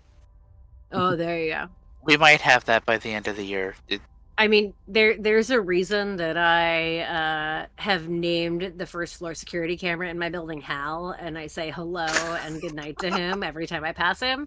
It's because you need to be nice to your electronic devices for when they take over the world, man. I don't want to be up against the wall. I say please and thank you to my Alexa. Mm-hmm. So do I most of the time, except when she's not listening, and then I yell. Although That's why mine I is leave her named in the living room downstairs. mine is named computer. I don't have it downstairs. Oh, in the apartment. Wow, we digressed massively. Okay, Yes. so what are we doing with this droid, y'all? Yeah, that is a good question. So, with the additional literal heal bot that I have access to, So you have access to a Could literal still- heal bot, so we don't need that. yeah. hmm So, Way of the Sage has some interesting stuff that could be really useful, but would probably tip us into having like the 3 clerics in the party thing. Yeah. I am leaning towards specifically for Nalasi Way of Endurance, because that would make him especially, I don't know, what is DX11's con mod? His con mod is 2. So that would give him an AC of 15. Yeah, and it does basically give him the tough feat or durable, whatever it's called in Durable. It Star Wars. it Preferred. increases his hit, yeah, it increases hit point maximum. It gives him a higher AC. If we make him a level 9, if he's taken damage, he can deal extra damage, and at 9th level, that would be an extra 2d6. Oh no, sorry, it would be a 1d8 at 9th level. I have a horrible but entertaining idea. Oh dear Uh-huh. God, what is it? Tutelage. So Let he me can look at take an it. apprentice and gain the service of his own humanoid companion. Oh my God. Well, there is Nope. there Jules doesn't want is- another mouth to feed if they're not helpful. there But what is if it's another a droid? It there- could be another droid. I could build him a droid Oh my God. that or he could teach. that the was it Oh my god, that's perfect. for that What is form my also purpose comes too? with the ability to actually use another party member as their ally. So there is one for the companion, and there's also one for actually making another player's character as that companion. So they would get traits? they- That's kind of cool. hmm Oh my God, if he could like buff the shit out of Diz, that'd be kind of awesome. hmm Although I don't know if Diz can be my and his companion at the same time. I think Yeah. that would be rule breaking. Mm-hmm. No, but I could build him his own droid. We could just give him way of Companion. telekinetics. Way of telekinetics, and he can just like pick people up and throw them around. Mm. Or a way of negation in case we run it, or if we feel like we're gonna run into force users. Like that's like it's a very niche class, but It is, yeah. Mm. what is confluence? I'm looking at the But there's force no, abilities fuck that allow you to increase AC or to reduce damage and things like that too. Mm-hmm. So we're currently thinking probably the majority is a force casting class. Majority is going to force casting class. I think, yeah. Yeah, I I think think- we're doing either 9 and 6 or 10 and 5 because most of the force casting classes get stuff at 10 rather than 9. Yeah. Some of them get it at 9, but the reason that I was putting operative at 6 was that gives him expertise. Yeah, it also gives him the other 6th level thing for the sawbones. Yeah, lets him, so like, Medkit as a bonus action, I think it was. Yeah. and I mean, we're all gonna level eventually, but which Yeah. which class? I'm trying to remember which one of the consular classes I was looking at did get shit at level 9. Was it manipulate? No, it wasn't. No, not manipulation. What is DX11's wisdom and It was charisma endurance. modifiers? Endurance gets their second skill at level 9. DX11's wisdom is a 4, and So intelligence if is we also give a him- 4. If Oh we shit, give- he is not smart. Okay. No, intelligence, as in it's a bonus of 4. Oh wait, +4. Oh, plus okay. There we go. It's better. Yeah, plus So 4 if on you both give him intelligence and wisdom. The way of manipulation is one of the 10th level ones. Mhm. This is in your face melee caster. Okay. He has an ability called Saber Storm, which basically gives him Yep. a spiritual weapon almost. Okay. But it also gives him a bonus to AC equal to his wisdom or charisma. Mhm. And he gains a bonus to Constitution saving throws for concentration equal to his wisdom or charisma. So what would that make Um, his AC with that +4? With that plus 4. Mm-hmm. Well, with the DC, with Is the what is base AC? I can't remember. Is it 10 or 12? base AC, I think is 10 plus Dex mod, isn't it? Because it's unarmored, right? I don't know. Like it might depend what on like type the type. droid is he? He's Yeah, I think class it depends 1, on droid type. class 1 droid, which is basically the one that gains bonuses to intelligence. They've got us, and they have like a 25. JF, do you have the droid Yeah. rules up? Because I don't. Okay. Yeah, I just Class pulled 1 it up. droid. Yeah, it is just the standard unarmored 10 plus dexterity. Yeah, and he's got a plus 3 on Dex, so plus that would 4 bring plus. his AC to 17. 17 instead of his con is 2, you said? His con is 2, yes, So 17 instead of 15. but that's I if mean, that's the saber is up. oh, No, only I if it's don't think up. so. That's the thing you have to activate. Yeah, Because endurance gives him an automatic Oh, 13 yeah. plus con, so an automatic 15 always. hmm Yes. And That said, he can at use, this level, and if he has a force power that uses a melee weapon attack, so like I guess the Star Wars equivalent of like Booming Blade or some shit, hmm that would he can use wisdom or charisma instead of strength, so he could use that +4 wisdom. And as an action can gain resistance to kinetic energy damage for 1 minute. And also he gets retaliation strike at 6th and 9th. So at 9th level, if he deals damage with a force power or a melee attack and has taken damage since the start of his last turn, he deals an extra d8. And then at 10, so he'll get another one level ahead. When you take damage, you can use reaction to expend a force point to regain health equal to 1d8 plus your wisdom or charisma mod, your choice, minimum of 1, as long as the damage would not reduce your hit points to 0. does that affect droids? Because a lot of the regeneration ones don't. Well, no, that's him talking about himself. When he takes, I mean, this is literally just part of being a Way of Endurance consular. So And that means with that he could the use, with the force crystal inside of him, he can be healed by force powers. and he's got a shitload as a consular. He has a shitload of fucking force points, so he could basically expend a force point to get 1d8 plus 4 anytime he takes damage. So when he's getting low, he can heal himself back up. Mhm. This is actually a badass class. I like this class. It is. I And think considering this is basically your wizard class, Yeah, and this is the wizard we're but talking it's a, about. but It's it like- but this is like a Yeah. way less squishy wizard, man. yeah, exactly. it's closer Yeah. to a blade singer. Yeah, Yeah, that's probably what it is. That's probably the Which- equivalent. yeah. The way of manipulation one is very similar. Mhm. Rather than defensive, though, it's offensive.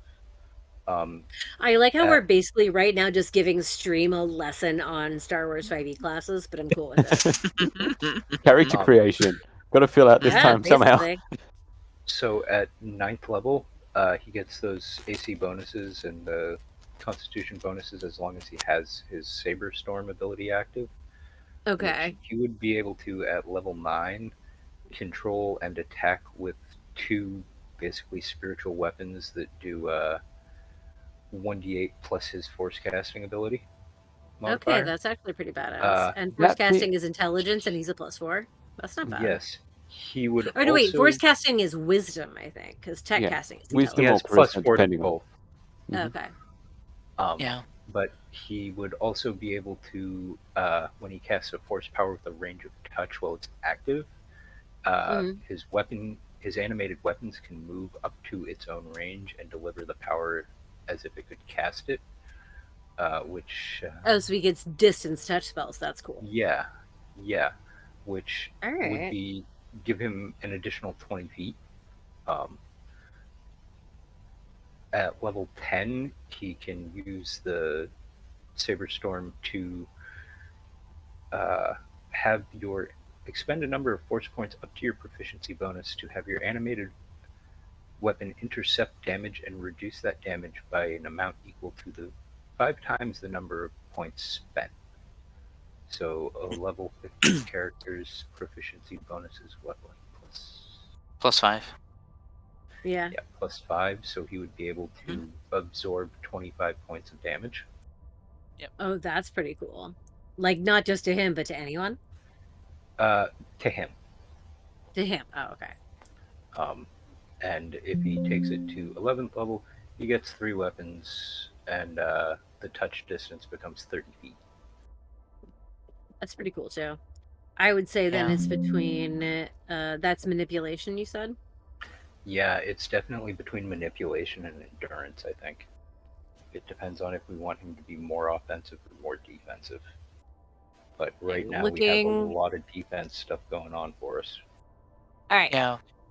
And also, I think the force affinity should be Bendu, because then he adds both his wisdom and charisma to his maximum number of force points.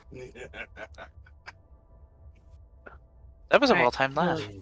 That was an evil I don't- laugh if I ever heard one. He was my husband is is watching The charisma? Simpsons with his headphones. All right. I'll tell you what. I got one of my beautiful handmade smoky quartz dice here. Oh. Okay. Which one is even and which one is odd? No. Roll for it. Odds for manipulation. Odds for manipulation, evens for endurance, and we got a 6. So evens. So endurance. Endurance. So endurance consular. Is everybody cool with that? And do you trust me? I don't lie about dice. But I trust you. Alright. Yeah. Okay. They're Lying So about way of dice is endurance hard. 10 or 9? 9 endurance because he still gets the upgrade to D8 for retaliation strike. So 9 way of endurance consular and 6 operative sawbones. I actually think that's probably the best maneuvering of skill levels we can do because he also gets expertise. So he gets to get really good Question, at some shit. as an operative, does he gain an increased walking speed? I think that might depend on his. He doesn't get it from Sawbones. Not from Sawbones. I think mine might be from my race. Okay. Let's I'm see. pretty sure that mine is from my race. I can search that real quickly and let you know.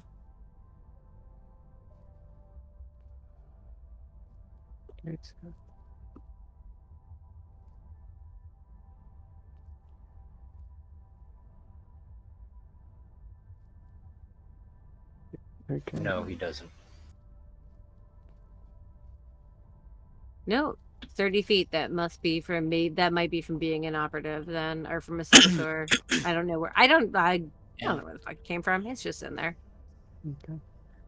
So, I mean, there's also, like, there's still, we have to make the decision between, because he's level 15, between whether or not we want to give him feats or if we want to give him Or ability ASIs. score increases.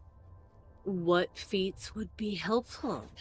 Welcome There's to a Star lot. Wars 5e Access to at character least 3. creation session, everybody. We Yeah, could we'll give him durable, which would, again, like, give him another 30 hit points plus Yeah. a few other things. And well, as I then- said, the first feat he has is the crystal. I just got to double check what that feat But specifically is. the feat is what gave him the crystal and gave him the force casting powers. Yes. Yep. Okay, so He we should can't take have that what, away. 2? So he still has what, 2 or So- 3 additional feats? So, his tech casting ability, is it wisdom or intelligence? Or sorry, his force casting ability, is that wisdom or intelligence? It depends. Wisdom. Well, what is Most his? of the Oh, time it it's depends on. Does it depend on It the depends on the ability? spell. Yeah. Okay. It depends on whether it's a Um, tech casting spell or a force casting spell. If it's can force force casting, it's casters going to do be both? wisdom. Okay. Yeah, force casting can do both. Like if dark side spells, Mm. like you force charisma. lightning is dark side and uses charisma. Well, So it's charisma or wisdom. Yeah. Well, if you have a light side spell like heal, that uses wisdom Mhm. modifier. Okay, so that's right. It's either charisma or wisdom. Well, I'm assuming he's going light side. Mhm. So is his wisdom currently an even number or an odd number to get that +4? Is Is it? even. It's even. Okay. So we could So- put an ASI in and give him +2. So if it's +4, We and well, it's you could put even, we could put an ASI in and make it a full +5. Yeah. I was just wondering because like there are feats that give like an ASI of 1. So if there was something, does he have any odd scores right now? Surprisingly, no, he does not. Okay, so it's either full ASI or give him a feat. Okay, let's see. Customize droid. Let me do Some of the all feats these. are really interesting. Like if he's... Because we're basically doing See caster all with him. Ability score. Mm-hmm. There is the healer feat, which gives intelligence or wisdom. Medic, which gives wisdom. Oh my god, I'm sad that I don't have a way to nothing to narrow this down because there are so many goddamn fates. There's lots of ways of narrowing it down. You can go by... You can base it off of source, and you can also base it off of... Yeah, but I mean, What- source is like source So or we whether or could not give there's him an 2 ASI. half feats too. Mhm. There are enough of the plus wisdom feats that we could give him 2 half feats and still get that +5. Well, you only get 1 feat. It's either you take the ASI or a single feat. You don't get 2 feats. He has the 1 feat from 6 Sawbones. Mhm. Level Oh no, but 9, I meant like in a single we could give him a feat that includes a single Yeah. ASI or just and a then a feat, straight feat. or give him the 2 ASI to actually. I just meant there was no way to like bump him up. I'm just kind of jumping around. Yeah, I'm looking at some of the half feats because he has 3 feats total. One of them is used. Well, Red, Need what to- are we to do giving him things. expertise in? Red, what can we give him expertise in, by the way? That's something important to know. That is Mm.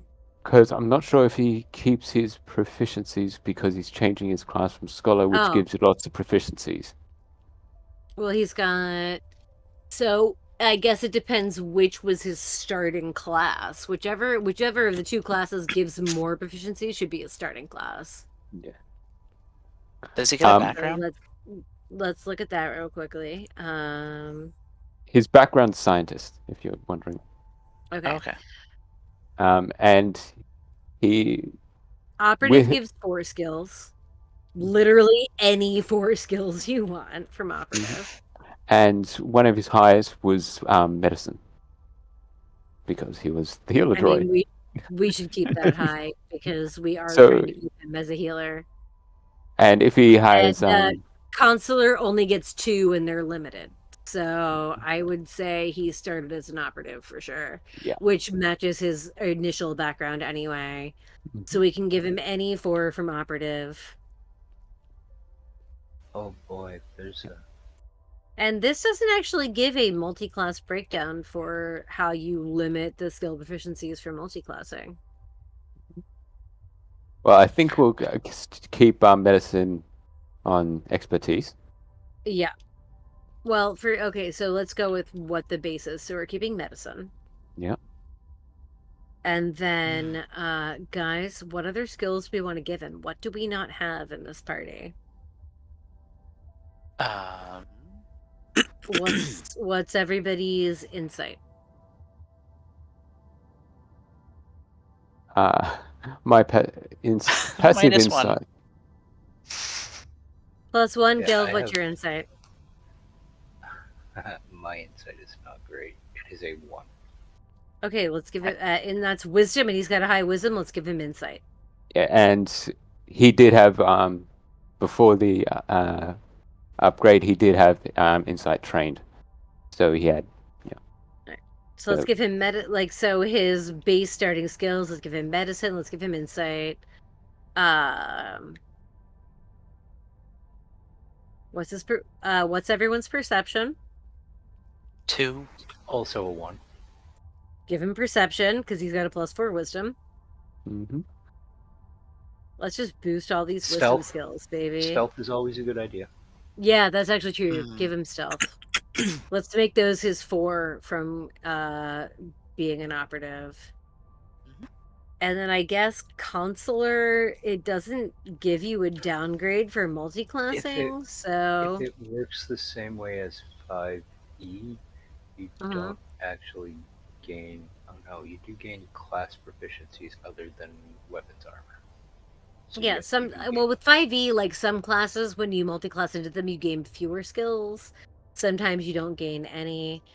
So I'm gonna say that this is me and Red. Obviously, you're the DM, but I'm saying we can give him 1 out of the list of skills that you get from being a consular, which are deception, insight, intimidation, investigation, lore, medicine, and persuasion.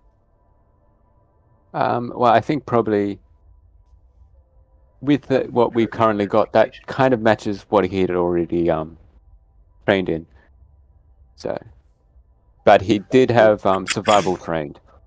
So, Oh, give him survival then. Why not? Fuck it. Yeah, my Hmm. survival is pretty awful, so that's a good one to have.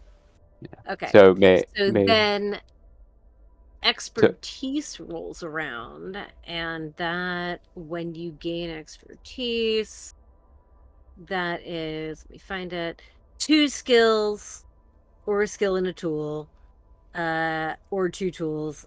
So what 2 skills do we want to give him expertise in out of what we just gave him? I'm assuming medicine is one of them. Mhm. Team, yes, no, maybe. And- Hmm. Did we determine we were all bad at insight? Yep. Yeah. Yes. So medicine Mine's a and negative insight are 1. good ideas. Yeah, mine's a 0. So yeah, medicine and insight. Let's give him expertise in those 2. Yes, Harvey. And Can I help you? then- Droids also get Does he? 2 proficiencies of their choice. So Good to know. Mhm. Mm-hmm. I've got a really good feat lined up for when we get to that. And you said his background was scholar. His background is scientist. Oh, sorry, it's scientist. His previous from class that- was scholar. Mm. Then from that, he gets 2 out of lore, medicine, nature, and technology. So I guess lore and nature, since we've got a bunch of tech people on this crew. Yeah. Mm. Sounds good. Yep. He also gets a tool. He gets a tool proficiency in a language.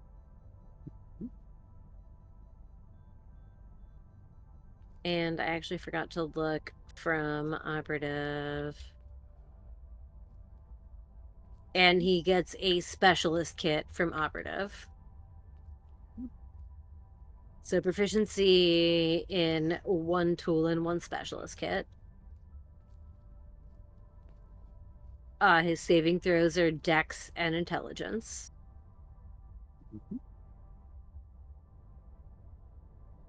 Weapons, everything simple, martial blasters and martial vibro weapons with the finesse property. yeah, it's funny how many of the double martial vibro weapons have the finesse property. Mm-hmm. But not the Are really you high looking at the damaging ones, goddammit. torpedoes? No, but one of the feats available is double weapon casting. So when he uses an action to cast a power that calls for a weapon attack, with a weapon with the light and double properties while wielding it in two hands. You can bonus action to engage in double weapon fighting. All those double weapon fighting still apply to you. And this is a half feat that can also raise his casting power by 1. Hold on. And could be paired with electrical grounding to give him advantage against lightning that he's vulnerable to also Huh. increase his wisdom by 1 and get him to that +5 with those two half feats. What is this called I that have- you're looking at? I have another feat too, because I was looking at double weapon casting, and I didn't look at electrical grounding, but I was looking at mindful there it is. meditator. Yeah, Or double mindful. weapon casting and electrical grounding both allow you to increase intelligence, wisdom, or charisma by 1. Double weapon lets you cast power with a weapon attack and still engage in double weapon fighting with a double weapon. So it basically, electrical if he's got a double weapon, which he could, because there are definitely double weapons that There are. apply to Yeah. the operative class, then yeah, there's he a bunch could of them cast with finesse. once again. I don't know what they are because I don't have them because I'm not that kind of operative. Have the green flame blade of Star Wars Yeah, like attack, the Ionic Strike or something like like that. miss Attack with miss it or and then hit, attack. but then hit Still again get with a another double attack. weapon. Yes. Yeah, that's cool. And, That's uh, very cool. Also, The I electrical found out what grounding the feat was that gave him force powers. It was the Mhm. shard modification, Yep. Okay. which I allows have- droids to use force powers. I have I actually do have a feat to propose here. What was the one Mind- you were looking Okay. Mindful meditator. at? So it will He increase already either- gets the. He already gets the 3 hours of sleep benefit. Does he? Is that Mhm. from him It's being good. a droid, or Uh, from? Yeah, Yes. droids just don't fucking Yes. sleep, really. They just need to Okay. repower. They Yeah, just they need to need a plug into a 3 hour wall for 3 hours. sleep cycle already. Yeah. So yeah. That's why maybe I was saying double Dizzy would go weapon back and clean up casting. all the shit I messed up while I was asleep. Mhm. And the electrical grounding is also a half feat that does intelligence, wisdom, or charisma. At the start of each of your turns while shocked, you can choose to have a reaction, or you can choose to be able to take both an action or a bonus action on your turn. And its advantage on lightning save throws made to avoid lightning damage. Droids are vulnerable to lightning, and this would help negate the shocked condition, which usually reduces you to a choice between movement, action, bonus action with no reaction. So that covers some of his vulnerabilities pretty well. And the double weapon casting would lend into him being a martial force caster fighter. Yeah. And it would also give us the ASI needed to raise his wisdom to 20 and give him the +5 tech casting. This is funny. I am now trying to jump to the section where it explains how double weapon fighting works, and there's nothing there about double weapon fighting. It jumps you straight to give me a grappling. second. So double weapon fighting Control F and basically. search. Yeah. The way basically, because I looked into this because I was gonna have Nalasi use the staff originally. Because I'm assuming it works like two-hand weapon fighting, but there's No, literally well- nothing in here. Kind of. If you're making an attack with it, because you're basically I has smacking it up. somebody with. Okay, go for it. Double weapon fighting. When you take the attack action and attack with a weapon with the light and double properties that you're wielding in two hands, you can use a bonus action to attack with the other end of the weapon. You don't add your Okay. ability modifier to the attack roll bonus of the attack unless that modifier is negative. I believe if you get like Okay. a fighter feat, fighting style feat, you can Mhm. Yeah. get that bonus, Okay. but that's still Interesting. a second attack with a straight roll. That's Yeah. I was mostly asking because there are a bunch of weapons I'm proficient in that have that quality. Mhm. And so I was wondering for future builds if Jules realizes she needs to get a little dirtier, a little more into Yeah. the mix, So as it were. if you have it open to grappling, the double weapon fighting should be right down towards the bottom of your screen. It's just Okay. below ranged attacks. Oh, it's below ranged. Okay, that's why I couldn't find it. Yes, Damage and and two weapon fighting healing. is just below that. Oh, there it And is. two Okay, weapon now I fighting found it. works Thank you. basically the same way. Light and double properties. And there's feats specifically for fighting with both of those. Stepping away for a second, I can still hear you. Okay. Yeah, and I think does Nalasi have 2-weapon fighting? Can't remember. So anybody can do it, but it requires a fighting style to get the bonus on the second attack, Oh yeah, or that's a right. feat She's got for the fighting style. yeah, that's right. I've got things like martial artist and like fighting stylist and things like that. Well, Which with your basically let fighting me- stylist, you do have that fighting style, so. Yeah. Yes, it really does work the same way as 5e, and I went over two weapon fighting with Maeve recently, helping her with Amnestria Jennifer. Yeah. Okay. So I think the And- only Well, that's Yes, why I this was is finding all of definitely- this. No. That's why, sorry, as I climb back into my space on the couch, that's why I was finding all this interesting. I was also looking at it because when we level up next, I get another exploit, and I can either take the exploit that gives me access to medium armor, or I can take the exploit that gives me a fighting style. Mhm. And so if I could take the fighting So- style that takes away, that lets me add my Your ability my modifier, bonuses. yeah. So it's like it's a question of how reckless is Jules gonna feel like being? So you still get your proficiency bonus. It just doesn't add the ability modifier. The ability bonus. But yeah, but that's the thing. It's like one of those where I'm like, okay, so I need to look at everything, look at the weapon, look at my abilities, and then decide how reckless do I feel? Mhm. And I feel like she's probably just going to take the armor one because she wants to protect herself, but it's nice to know that the damage dealer exists. That was all. Yeah. Yes, I will say that there is also a feat that lets you take medium armor if you have access to light, or heavy armor if you have access to medium, and gives you improvements. Oh yeah, for the I one mean, you I know already that have. I know those are out there, but that's not on the next level. On the next level, I get an exploit. So Yeah, it's the level after that you get access to Yeah. the feat. good to know. All right. In the meantime, do we know what we're doing with our droid? Who's spent a lot of time. Yes. yeah. I think the Well, yeah, I think we settled on 9th level consular with the Yes, Endurance. Way of the Endurance. endurance, I think.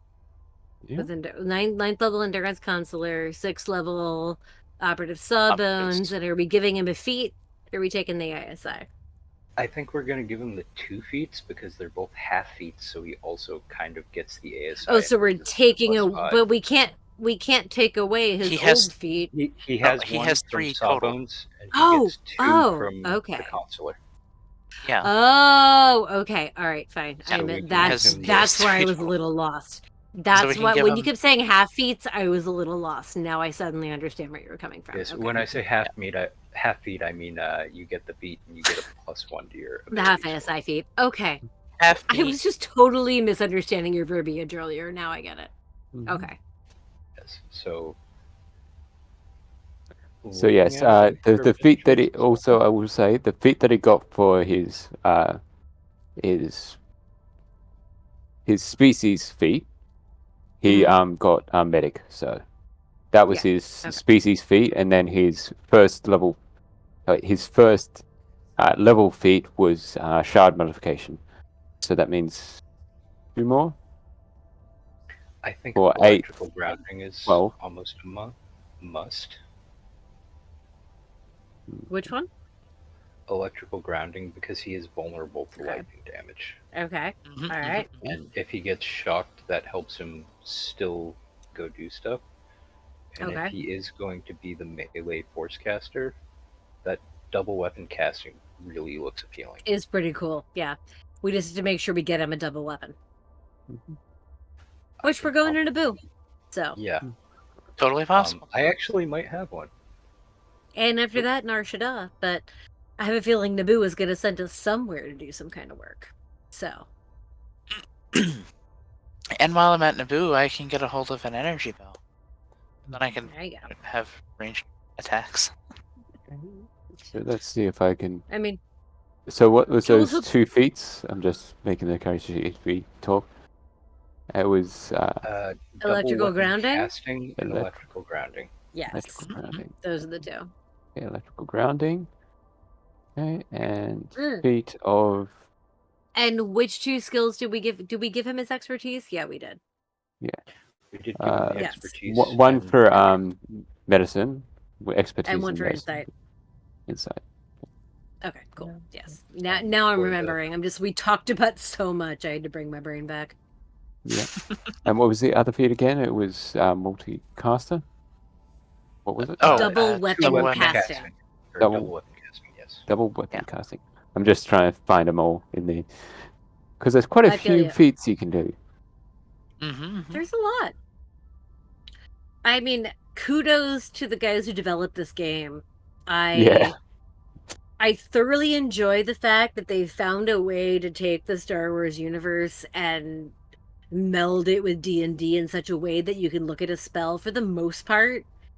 Like there are some, like I've got what is essentially a cantrip called on off, where you can turn electrical devices on and off, and I'm like, well, obviously that has no corollary in the D&D universe, but then everything else kind of like most of the spells do, and Oh you can be my like, God. oh, this works just like that spell, or this works just like that spell, and so like your brain automatically understands how the game works. I dig it. You should have played the original version of Star Wars TTRPG.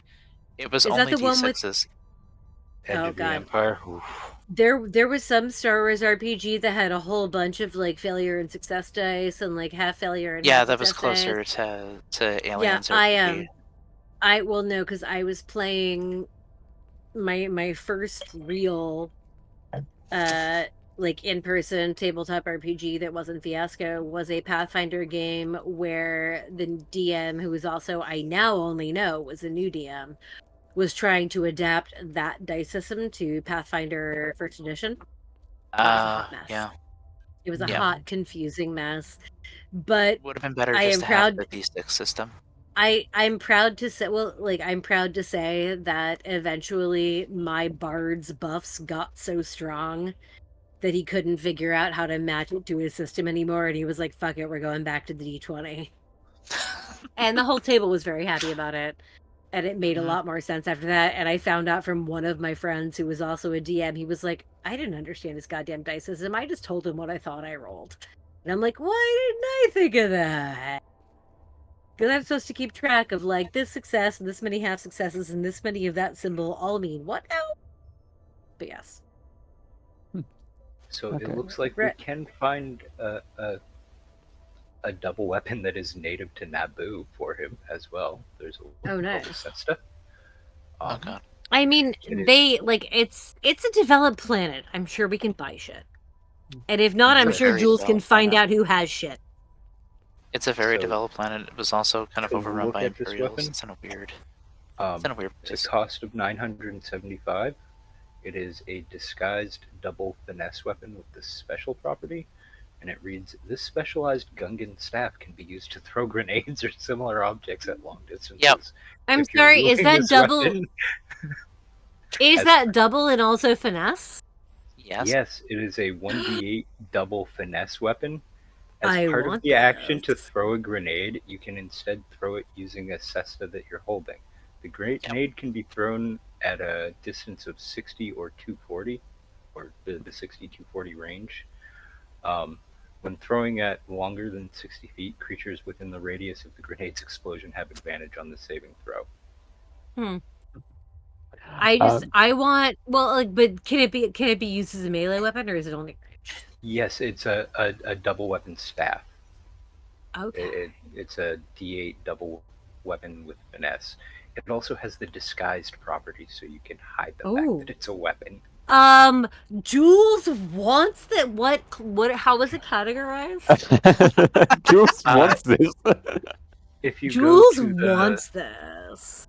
if you go to the What is it spell list by called? the Yeah, that's where I Cesta am. CSTA, if you click into weapons under loot, you can click martial vibro weapon under the type and double under Weapon the property. Cesta, martial disguise, double finesse special. Also, think it's looking at pronounced some of the pest. spells that he can cast now, some of these spells are nice. I think the one that I I need to look is at at. level 2 is Force Enlightenment, which basically gives anybody a advantage on saving throws.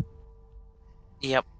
And they also get like guidance. There's crazy fucking spells in there. Yes, it's not a blaster, which means I can fucking use it. Yeah, 'cause is it considered a vibro weapon or no? Like Well, It will tell you. yeah. It's it's a martial vibro yes. weapon. Oh my god, I can fucking use it. Yes. I want one. Yep. So I think that's Actually, to what be Grego. honest, now that you have described this to me, that is the primary reason that Jules wants to go to Gungan, Mexico. Gungan, like, Because you can hide it. It's a double. It's a finesse. It's a special. Like it's literally, and it can be arranged. Like yeah, no, it's everything that she. Jules wants. It's literally everything she wants in a weapon. And now that I, as a player, know it exists, like fuck our prior conversation about it. Like no, don't fuck our prior conversation about her being like, well, no, it makes the most sense. This is where we go. No, in the back of her mind, she wants this goddamn weapon. That is why she wants to. She's like, oh, it's perfect. I will say it is the most expensive of the martial double vibro weapons. Fortunately, Jules Yeah, has dude. got a bit of money. Yeah, Jules Yeah. has so much Yeah. money. That's nothing.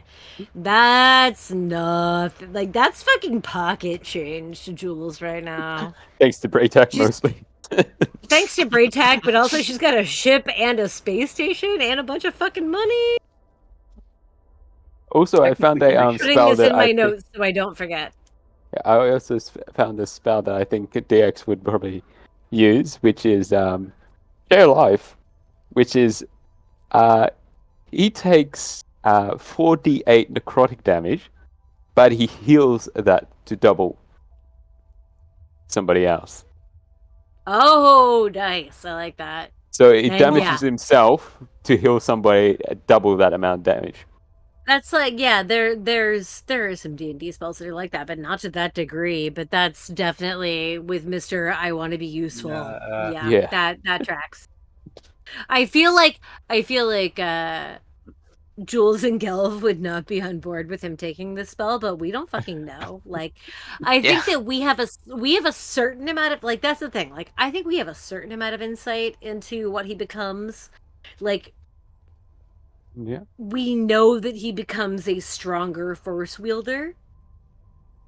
But we don't necessarily have the we don't have experience to control know over what that yet. all entails. Yeah. Yeah. Especially because we're all force casters. Yeah, we don't actually know what, like, I actually really like that from a storytelling perspective. Like, we know what we were aiming for, but we don't 100% know what we created. You don't It's know the what you. will of the Force. We know. were so obsessed with the I fact think that we didn't consider whether we should. Whether or and not then we did should. a really good job. And then I think that we're just really impressed with ourselves that we managed to give him the reboot that he wanted and back up his memory, that the idea of understanding exactly what he became is not going to become apparent to us until we see it in combat, and then we're going to be like, what the fuck? It's basically like how they Speaking of they that, describe the AI nowadays, is that you don't know how the AI works, but you know it works. Yeah. Oh no, If you go in and try and find out how it works, you won't be able to find anything because even it doesn't know how it works. Hey, I'll tell I you have what, the laws of physics. best online translator I've found to date was going into ChatGPT and saying, translate this into blank language. Ooh, Mm-hmm. And I'm gonna get that it one. was way better than Google Translate. It was much better. Yeah. Mm-hmm. Chat GPT is getting scary. That's why I'm saying, like, by the end of the year, Mhm. you cannot predict how good AI is actually. This is It's why frightening. I'm nice to all my electronic devices, you guys. Skynet is not that far Yep. away. Yeah. This is why I'm nice. That's why I say please and thank you. Okay. So I So think this has we'll been go interesting. for a quick break, and then when we get back, we'll actually get back to some role playing. Because why not? Yep. Actually, it'd be fun to There- roleplay the there is a reaction to thought what I they've had created. I that- like this. Yeah. Before we go, part of that backup can there be multiple backups with that level of success? Like we have him backed up on multiple drives. Redundancy.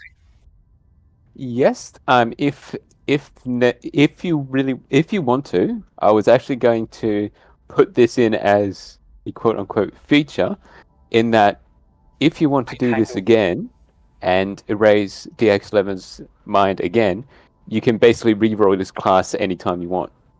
Yes. But so, well, only I have would my say thought. like I want to make him the station we AI. Oh, okay. Well, we record, I would say we record his memory because we did this in the hangar bay onto a stationary device, but then we back that up somewhere also. Well, I so that mean- we have both a stationary device of his memory and a hard backup somewhere. And So you yeah, wanna if you make wanna a make him station the station AI. AI. Yeah. Keep it on. I mean, he wants to help Oh, us. Jules is He gonna wants to help. go in and reprogram that voice to be able to talk more like a person. She is 100%. Oh, Or God, if actually, we do she's that, gonna no. I lied. She's gonna have Diz do it.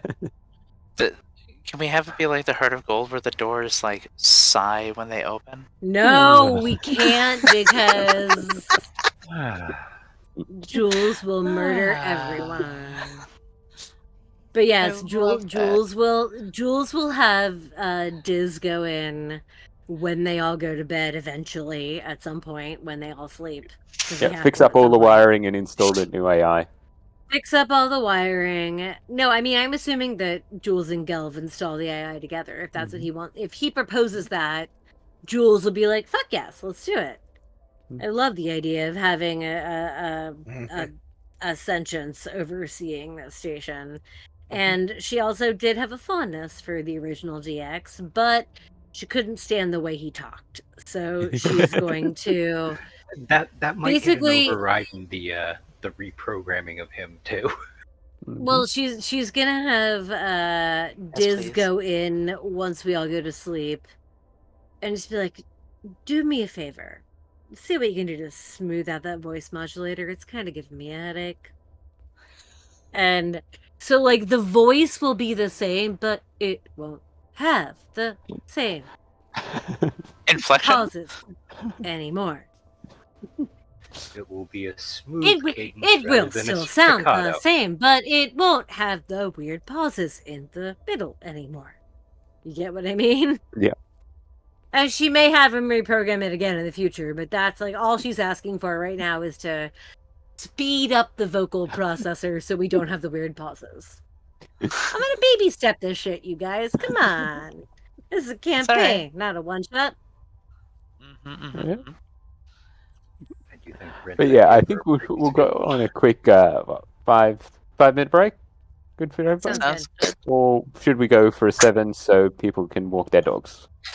Yeah, I need to let Seven's Harvey maybe out. better. Oh, you need to walk a dog. Go walk a dog. JF, what kind of dog do you have? Which one? Which one needs to go for a walk right now? Both, Both. probably. None of them because I Then- walked them all before we started. Well, okay, then what kind of dogs, plural, do you have? I want to know.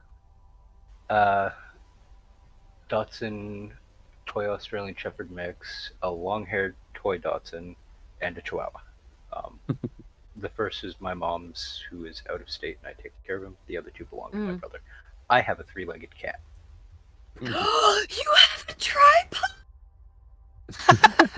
Okay, Yes, we've lost Sarah. Yep. Sarah's out to lunch. Give me a The moment and I will best go fetch her. please bring me the tripod. But yeah, the best April Fool's Day prank I ever played was going on Facebook and saying, "Well, I found a three-legged cat. Everyone, welcome Iago. And nobody in my life, even for a second, doubted that I had adopted that three-legged cat. It was an April Fool's Day prank, but I was like, well, shit, if I ever, when I eventually adopt a tripod, I don't care if it's male or female, their name is Iago.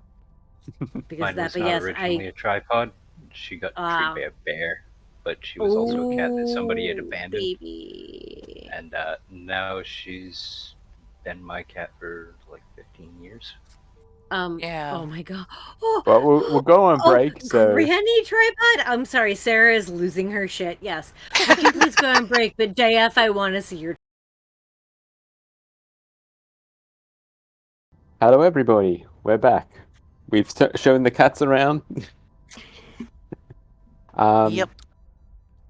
And we'll get back into this game, showing that DX11 has now been successfully reprogrammed by the party. And All right. is there anything you want to say before he boots back up? Because he had to shut down to do the mind wipe. I So. mean, I'm like, Jules the girls be like, I don't know. I feel good, but cross your fingers. We And should she's let gonna him have know her. that he will exist in 2 different states if he is to be the station AI, and that once we get that communication relay fixed, he may be able to talk to himself and draw upon the former experiences he had. Let's.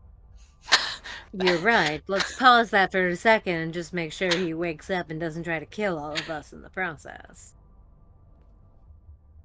That's fair. I'm pretty confident in our work, though. I mean, so am I, but I've been wrong in the past.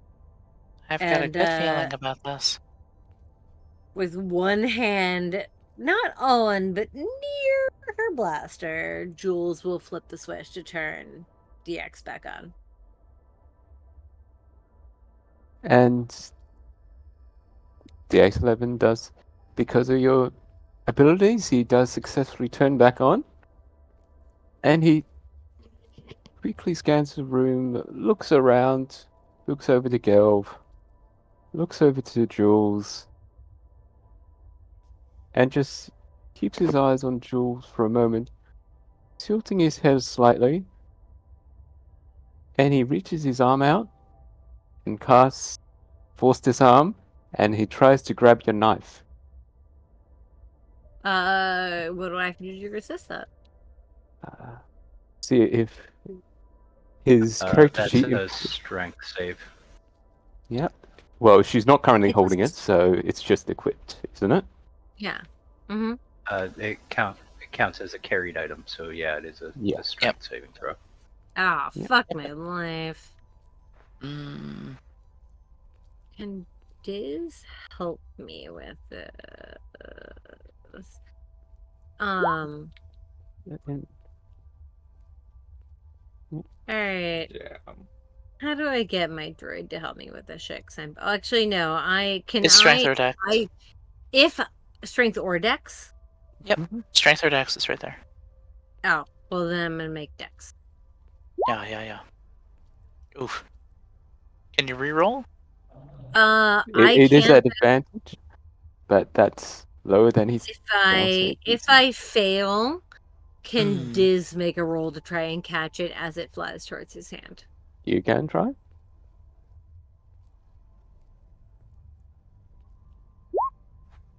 $17. I 17. think that makes it. Yes, that does beat his spell save DC. Mm. So how does Dizzy catch the knife? In like his little protractor claw. Just like he's got little tiny ass arms. Yeah. It flies out of my belt.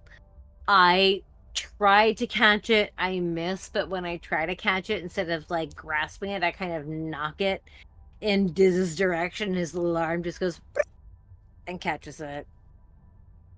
Okay. And then I look to DX and say, what was that?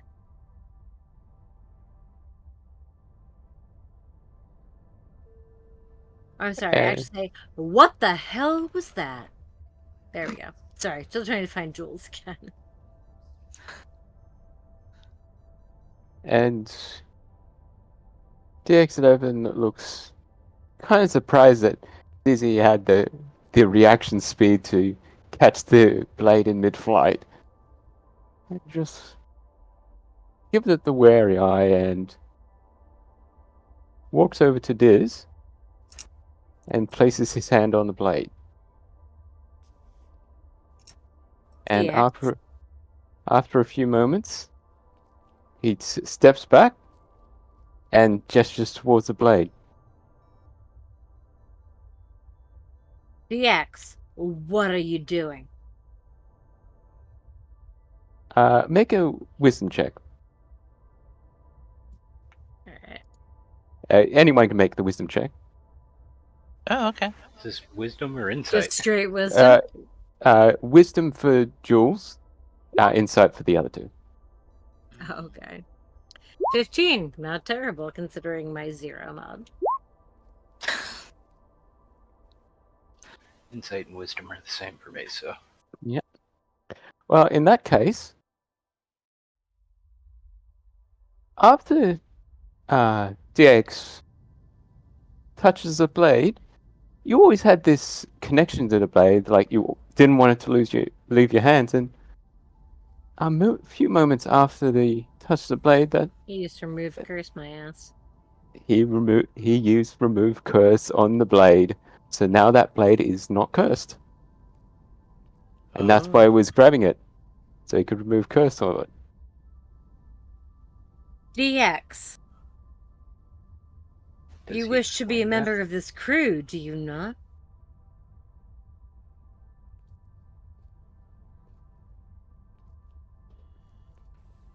I thought I already was. Well, as a member of this crew, I am the captain. Is that not correct? You are the captain of this ship, but not the Oh. station. Yet. Real quick before this progresses, DX, would you mind explaining why you wanted that? I mean, I was literally just about to go there, Jeff, but okay. Well, you could, if you want, you can say that you said say it at the same Yeah, time. Gelv's trying to like diffuse a little bit because he can see Jules getting irritated by the AI. Jules is about to say. Shit, I just lost my total train here. Okay.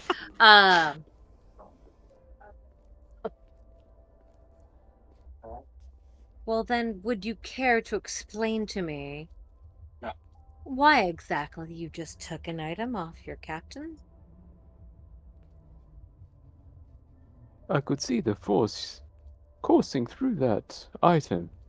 It was powered by the dark side.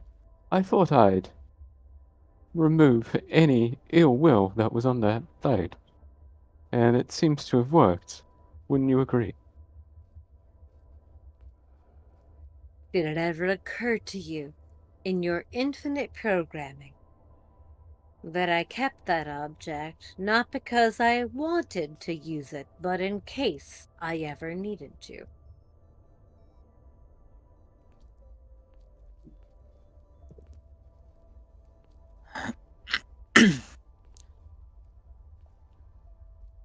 So, It what did exactly is that occur knife? to me.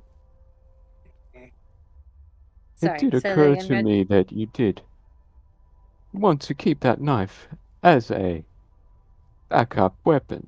However, you can still use it as a backup weapon, but not have any ill effects from that weapon.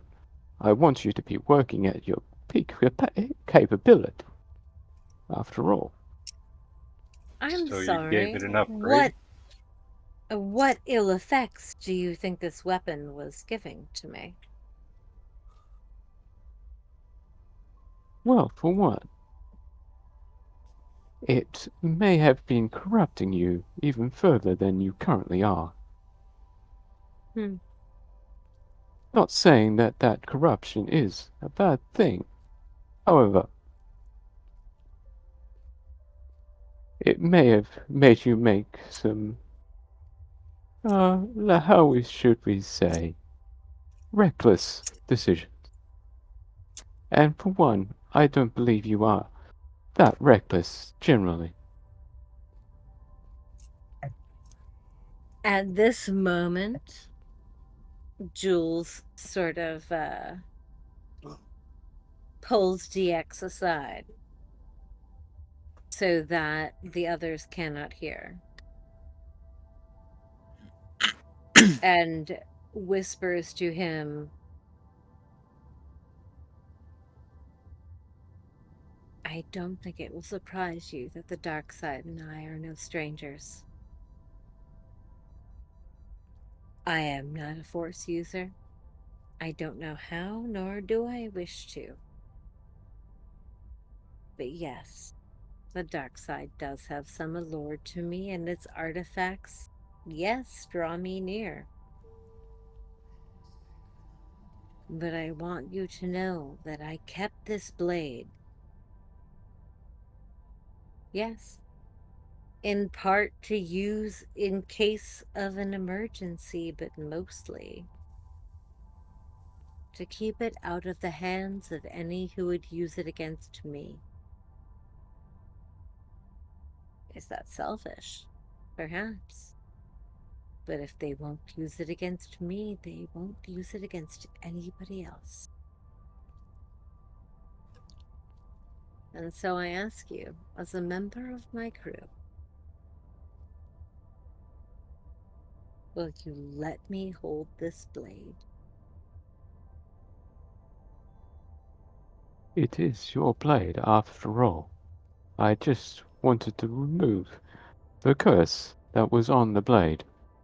You may use it as you see fit now. I do not wish it to be affecting you negatively. That was the only reason why I wanted it. Holding the blade that I was attuned to, You're still does it attuned to still it. have this? Does it still have the same properties? It still has the same properties. It just is Okay. not cursed. So that means you can let it out of your hands to have Okay. people study it. Oh, so that was all. The curse was only now. Okay. Yeah, the I thought curse the was curse it's was- mine. It's nobody else's. I That thought was the the curse. curse was removing all the shit it could do. No. Okay. All right. No. The curse was just your Okay. not willingness to My give it a technical. unwillingness to let it Yeah, go. Okay. yeah, unwillingness to let it go. So I misunderstood. I thought the curse was the dark side shit that it did. Okay. No. All right. Cool. no, it still has all the abilities it has, just not cursed. Okay, so at which point, taking the blade back in her hand and feeling that it can still do what it's always done, she'll look at DX and say, I thank you for your protection. But in the future, please ask me before you affect any force or tech sensitive items I may be carrying.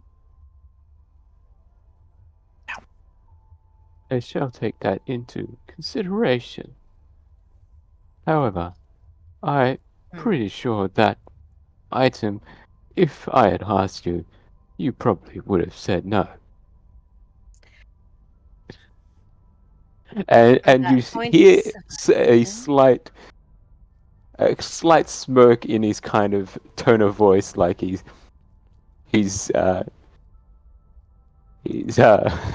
stirring the shit. And when oh no, we he make him does that, sassy.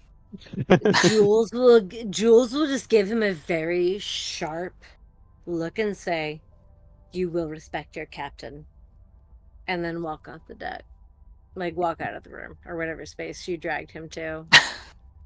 Jules will not take his sass. Absolutely not. No. You level him up, you gave him sass.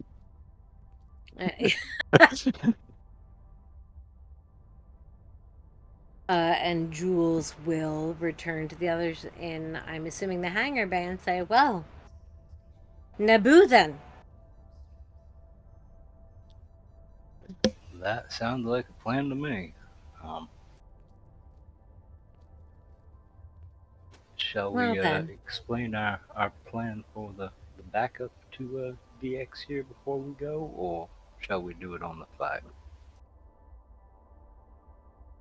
Let's sleep on it and explain it in the morning. On the Sounds fly good. it is. I don't want to give him too much time to find holes in our plan. I just don't have the energy.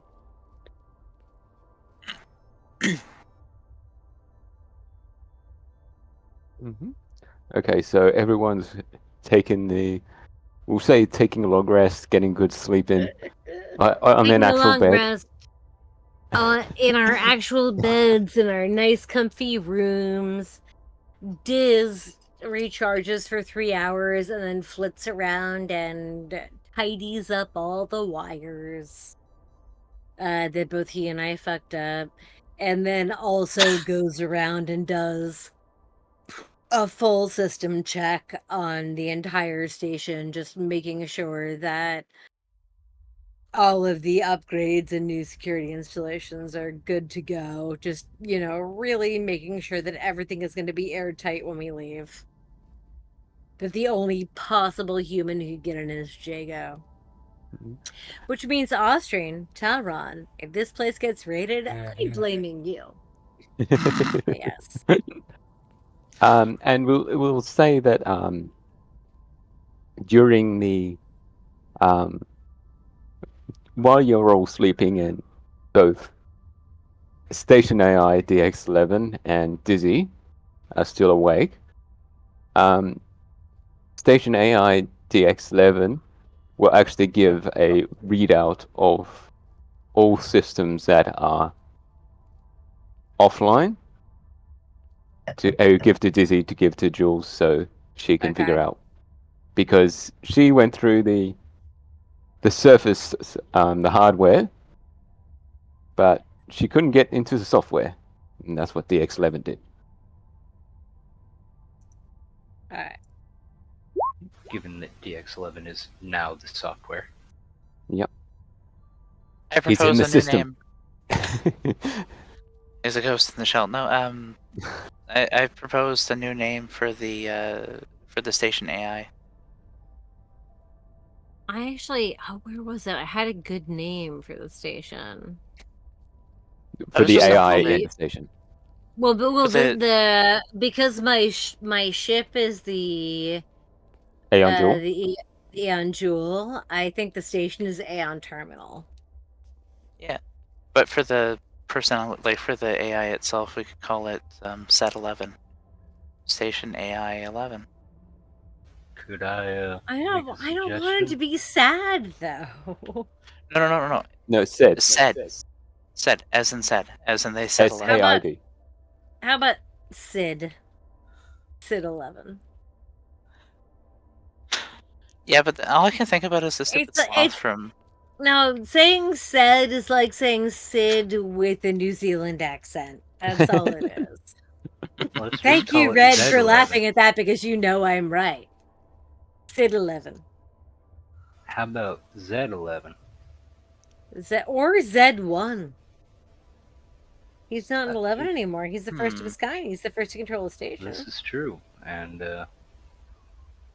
Z1 is an easy designation to remember. There are I like that. I like some Z1. communities that pronounce the letter Z as the letter Z, so Mm-hmm. we just call him Z1.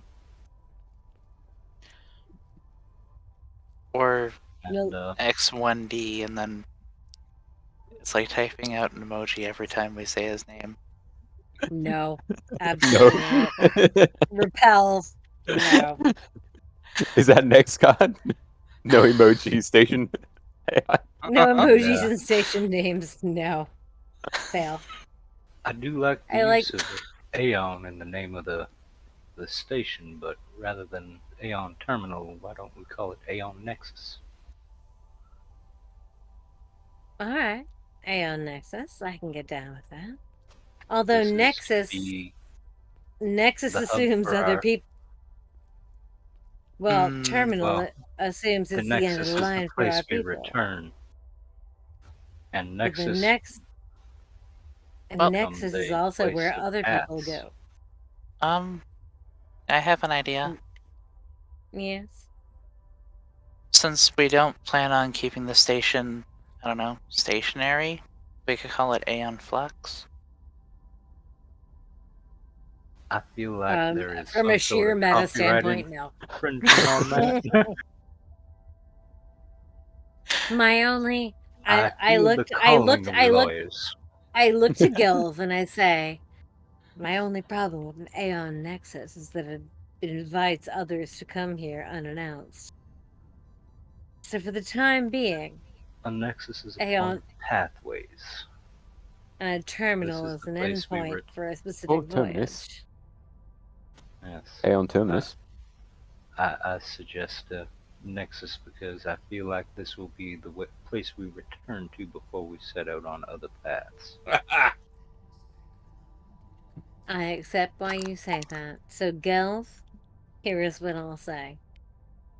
When we have a second ship that we trust to enter this port, a nexus it will become. But until that day, terminal, can you Gelb is going accept? to look to the side at the small, like, single-person flyer. That's not what hangar. I meant. I mean, we have 3 ships now. We're getting towards a flotilla. What I'm saying is, a nexus invites interlopers. So until this station is prepared to support interlopers, I propose terminal. But I'm not opposed to a change in the future. The evolution of a place is like the evolution of a people. Exactly. We'll see what it becomes. But for now, it's a terminal. Until there's anyone other than Jacko, who God knows where the hell he is, that I trust with these access codes, it is a terminal. But it may become a nexus. And you actually, you see really conflicting emotions on Jules' face about this.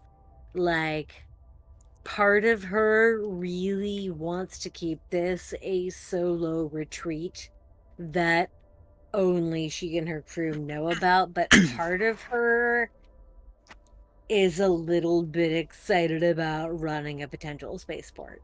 Like, it's that where am I going in my life paradigm of like, Where have I've I found already myself at this Spaceport. moment? like I'm Yeah, already and, really like- I'm already doing really good at the thing I've always done, and there's other thing that I think I might be good at too, but I want to do that, or I just want to keep being good at the thing I've always done. And then you Yeah. just think about, and only a week or two ago, I was just a plain old smuggler. Now look at me, in my own station with my own ship. Where has my life brought me? You say only a week or two, Red, but like Jules has been working for this for a long time. She Yeah. would not have had the connections to get here if she hadn't been working for this for a long time. Yeah. This was not happenstance. People called her because they knew she did good work. Yeah. I'm just saying. Yeah. Like, Gelb being yes, here this is happenstance, this but is an RPG, but now that he's Jules has been working for this shit for a long time. It's now all that come pretty Gelb quickly. has, put that name and that idea out there, and knowing Jules's occupation, he's having a moment of, if we can get this thing mobile, this could be a traveling underground smuggling trading post. Yeah, he needs to have that conversation with Jules, not just in his brain. Just saying. Yes, Okay. and that is a conversation that will happen over the course of Okay. the flight. Okay.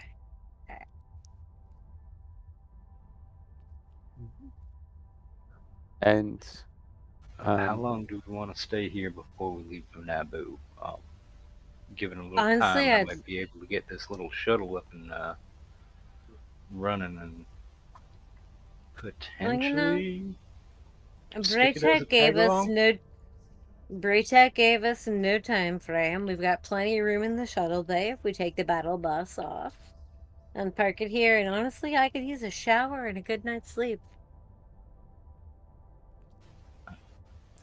If we want to take a couple of days, we can get this little one-man shuttle here in place of the battle bus. I can use this quite fine set of tools that Mascot showed me earlier and see what I can fix or upgrade between that shuttle, the ship, and my own little transport there.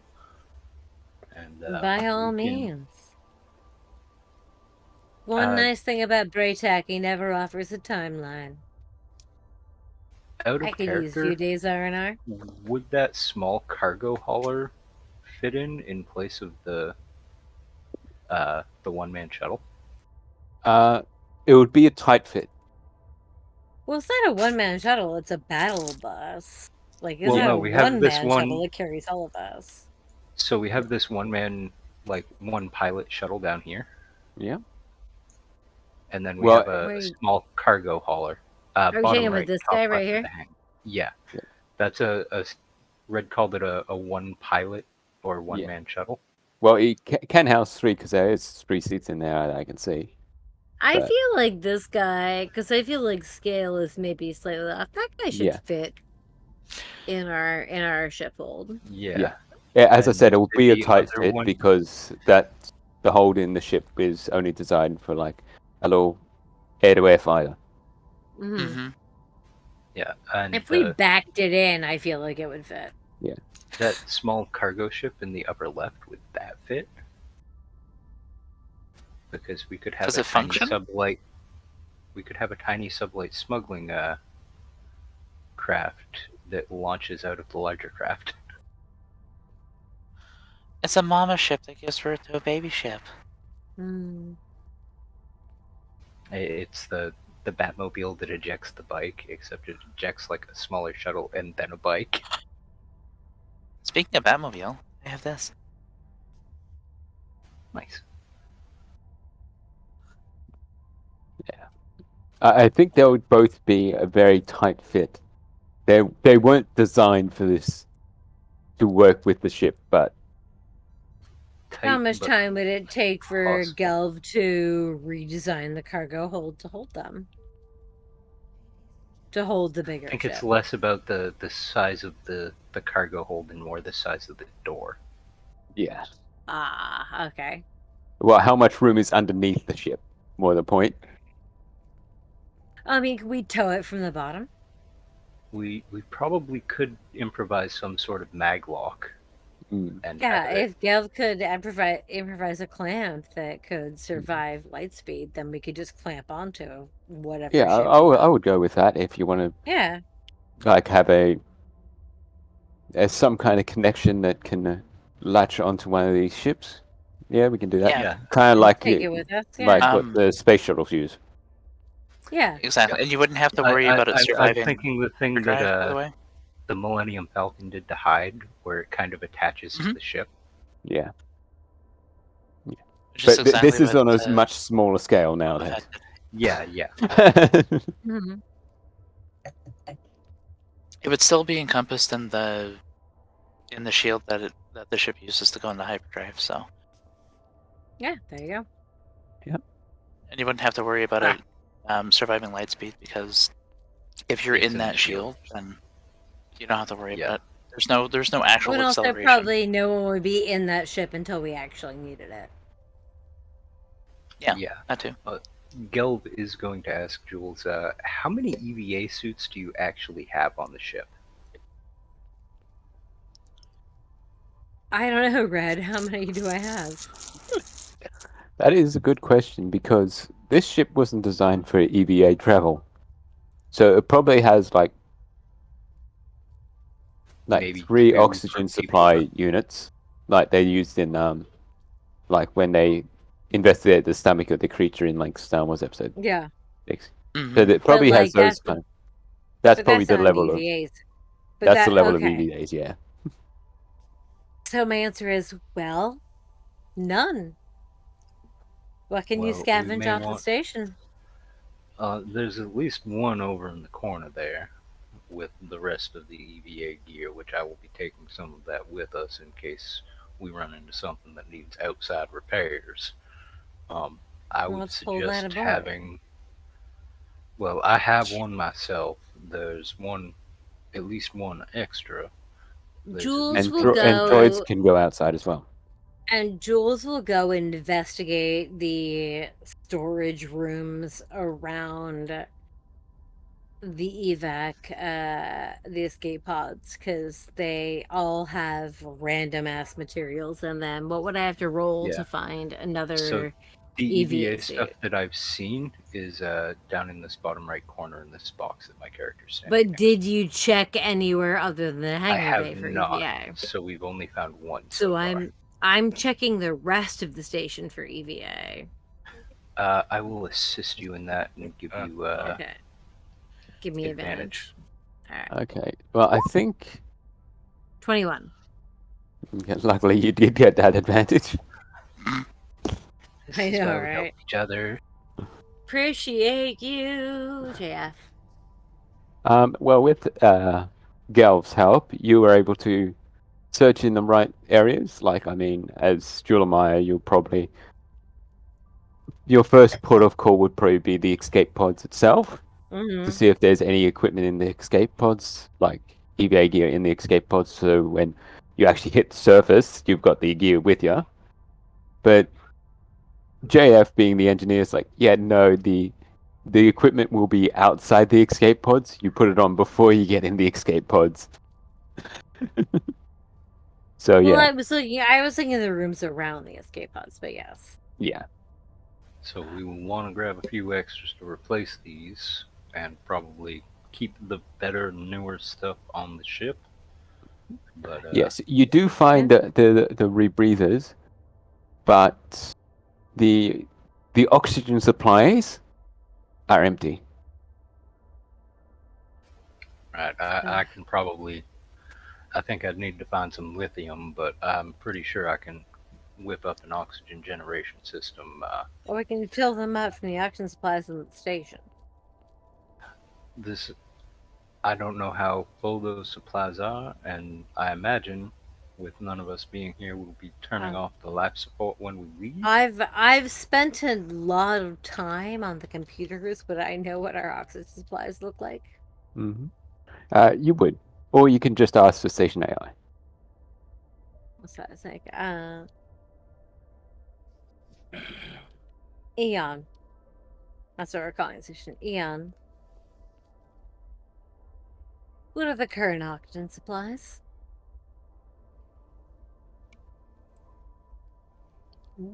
And you just hear checking. Current oxygen supplies are low. Eon, define low. Current oxygen supplies are at 15%. All right, so we're gonna need to bring back some sort of oxygen supply when we come back. When we leave, Yeah. we are going to want to shut down the life support so that Absolutely.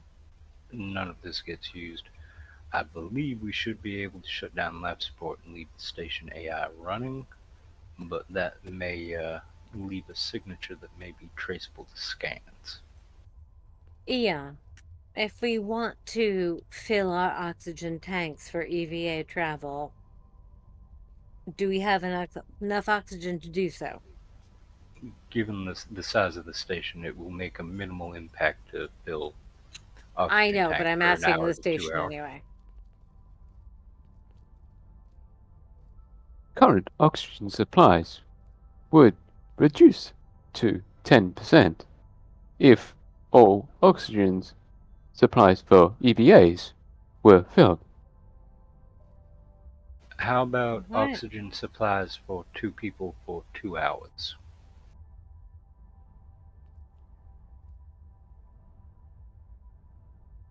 Hmm. How much would that be is the question. Your call, you're the DM. That would basically be 4 scuba style canisters. Yeah. That would reduce the station oxygen supply to 13%. Eon. We can pick up oxygen elsewhere, I believe.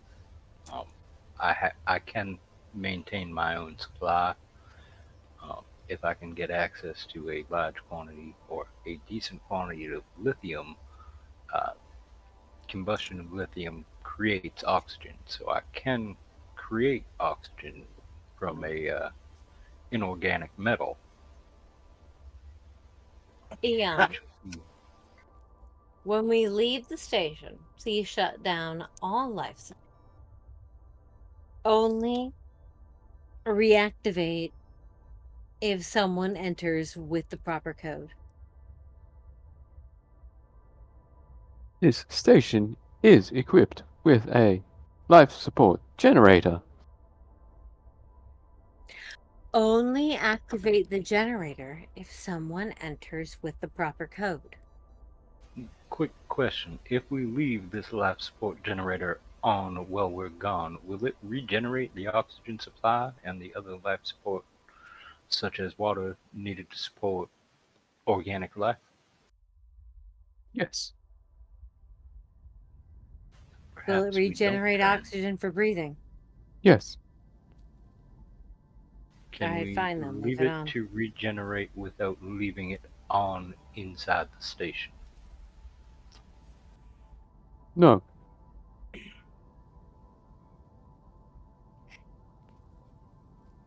I think I'm confused myself.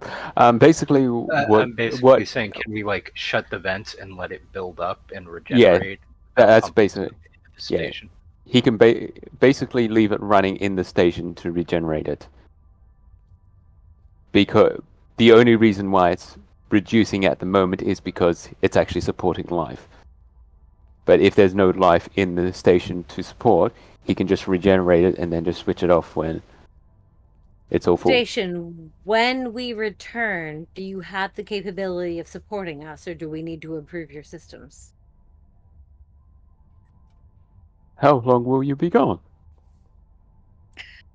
I don't know. How long will it take for you to fully recharge these systems Calculating. without anyone on board your station? Calculate. At current rate, oxygen will be at 100% in 1 week. Eon, with a full oxygen breathing crew, how long can you sustain life?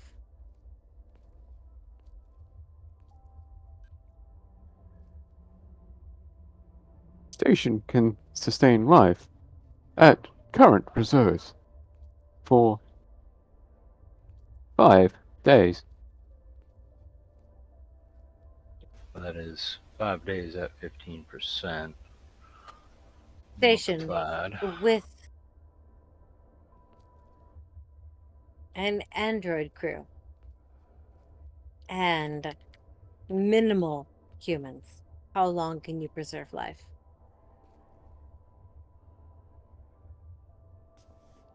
Indefinitely. With android crew, mortal crew expire after years. What is the maximum number of oxygen breathing crew that the station can maintain without lowering its reserves?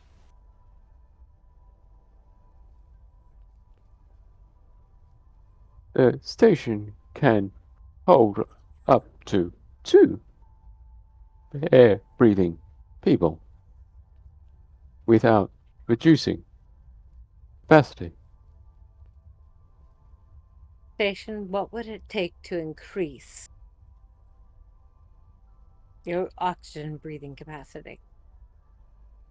To say 10 people, which I believe will be more than we need, but it is better to have a reserve. Currently unable to receive information. As in, the communications are still out, Yeah, so it no, I can't get find it. I out. get it. It can't find out what's on sale. All right. You fix I communications, think we can Ray? extrapolate based on. We'll have to get parts for that, I believe. And there We're is no gonna have to. communications Yes. array to replace or to fix right now. It has to be replaced. But Yes. given the current system can support 2, 4 more of those systems should support 10. I imagine there are larger and more efficient systems out there, but And also, it's possible to maintain an android crew that won't require oxygen and thus keep the human population down. But in either way, we can't stay here long.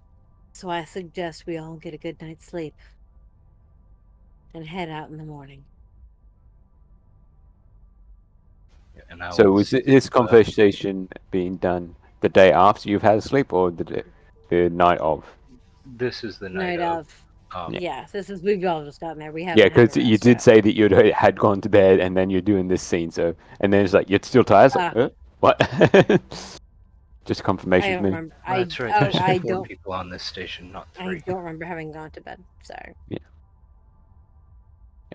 Well, So then I this is still suppose. before bed. Sorry. Well, then if we haven't slept yet, then I'm gonna say, well, then I suppose it's time to go. We need to repair this communication system sooner rather than later. Station can shut down life support while we're gone. Reserve its resources till we get back. We can repair what needs to be repaired. Yeah, and I think we leave these shuttles here for now, and upon return, we maybe look at fitting it so that we can bring one with us. I agree. But I do think right now we I can't agree. afford to stay. We have to go. We have life support on the ship. We have no life support here. Or we have minimal life support that we need to save for when the time comes to do repairs and expansions.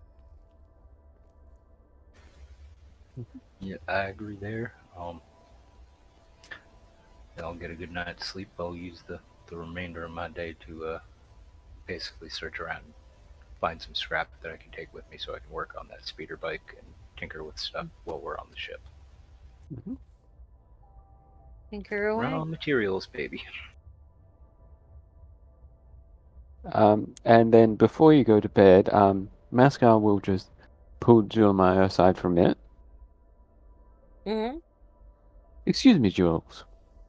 Yes, Mouse. You probably noticed that most of the equipment here is expired or out of date. I mean, Indeed, I have. that is to be expected after about 50 years of sitting around doing nothing.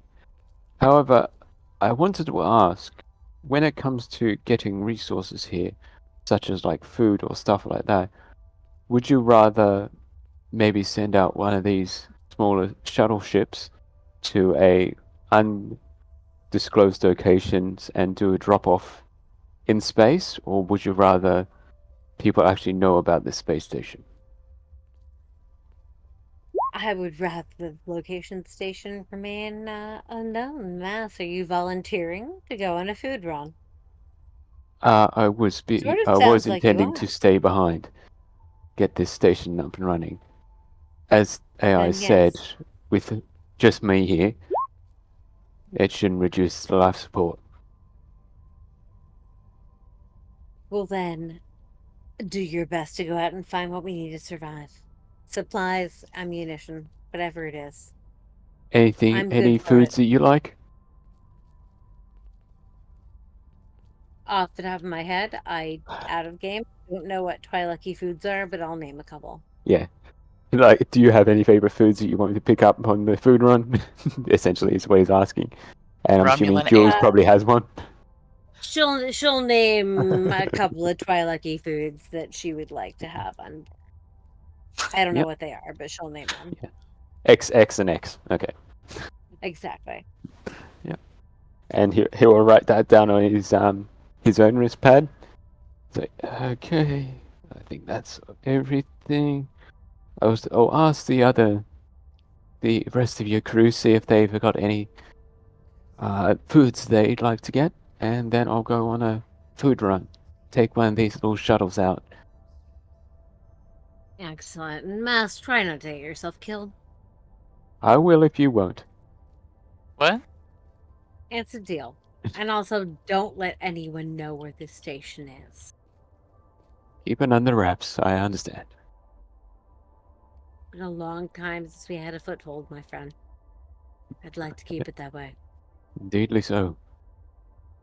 But, so, good luck on returning to Braytac, and I'll see you whenever you get back. Should be about a I'll week or see so. you whenever you appear, Mass. That's how it always works, right? Force works in mysterious ways, as they say. They do.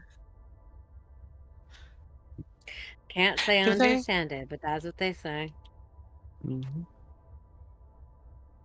Regardless, Mask, thank you for your help. Thank you for telling us about this place. You know you always have a soft space in my heart. One way or another. One way or another. Just don't let that soft spot go too soft. We still need you hard. Don't take that the wrong way. Shit, I said that the wrong way.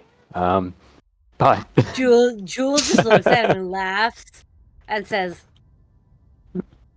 "Don't even worry about it, friend. I'm as hard as they come."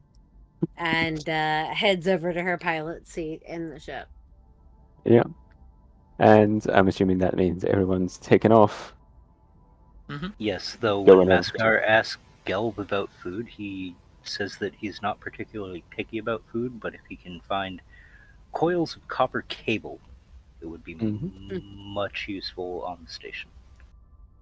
Yeah. Okay. So, copper cable on his wristband. Yeah, need a fair amount of it. I have some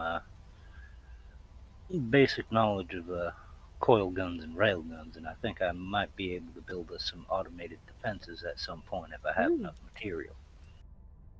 Oh, if you want to make up some weapons, I can actually get you some weapon parts. I know a few places that would sell them. That And would if it's be only parts, they're not going to be regulated. that would be very handy, but I imagine ship-capable weapons are quite expensive, and We'll find a way to coil make it gun work. doesn't take a whole lot. It's really just a bunch of copper wire, a tube, and some sensors to set some timing so that the coils fire at the proper rate to launch a metal projectile. Yes, I understand. I am not the weapons expert, but I can understand how a coil gun would work. But yeah, anything else?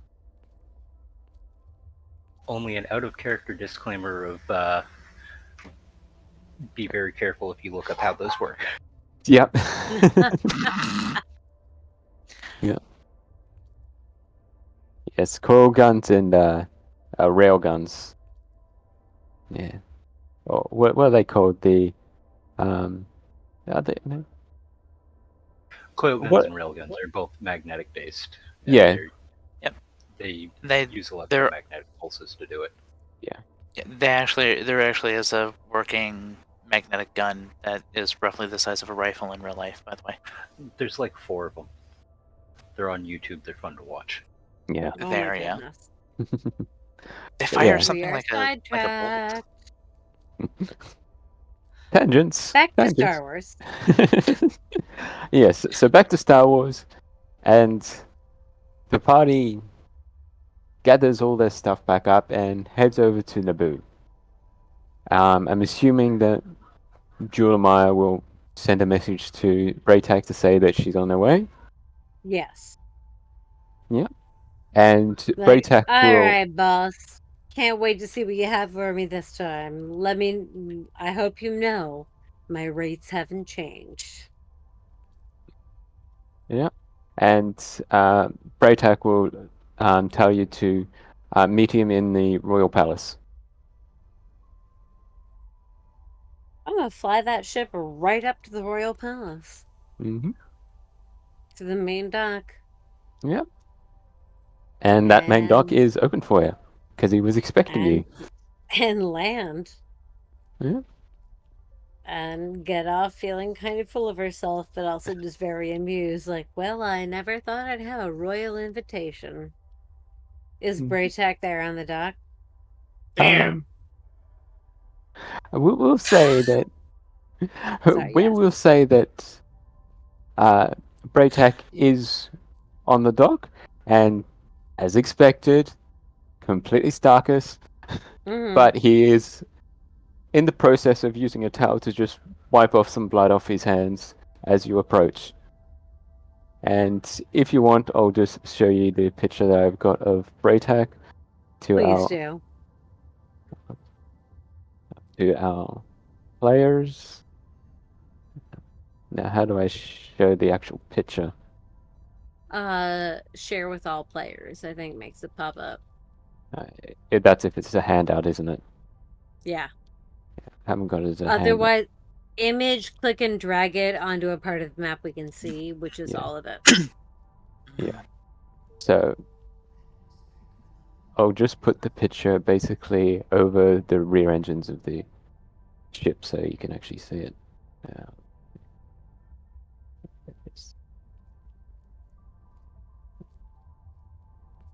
See if I actually do have the picture. Son of a Where bitch. is the picture? I actually don't have the full picture of it. Okay, that's annoying. That's annoying. But I do have his. Here we go.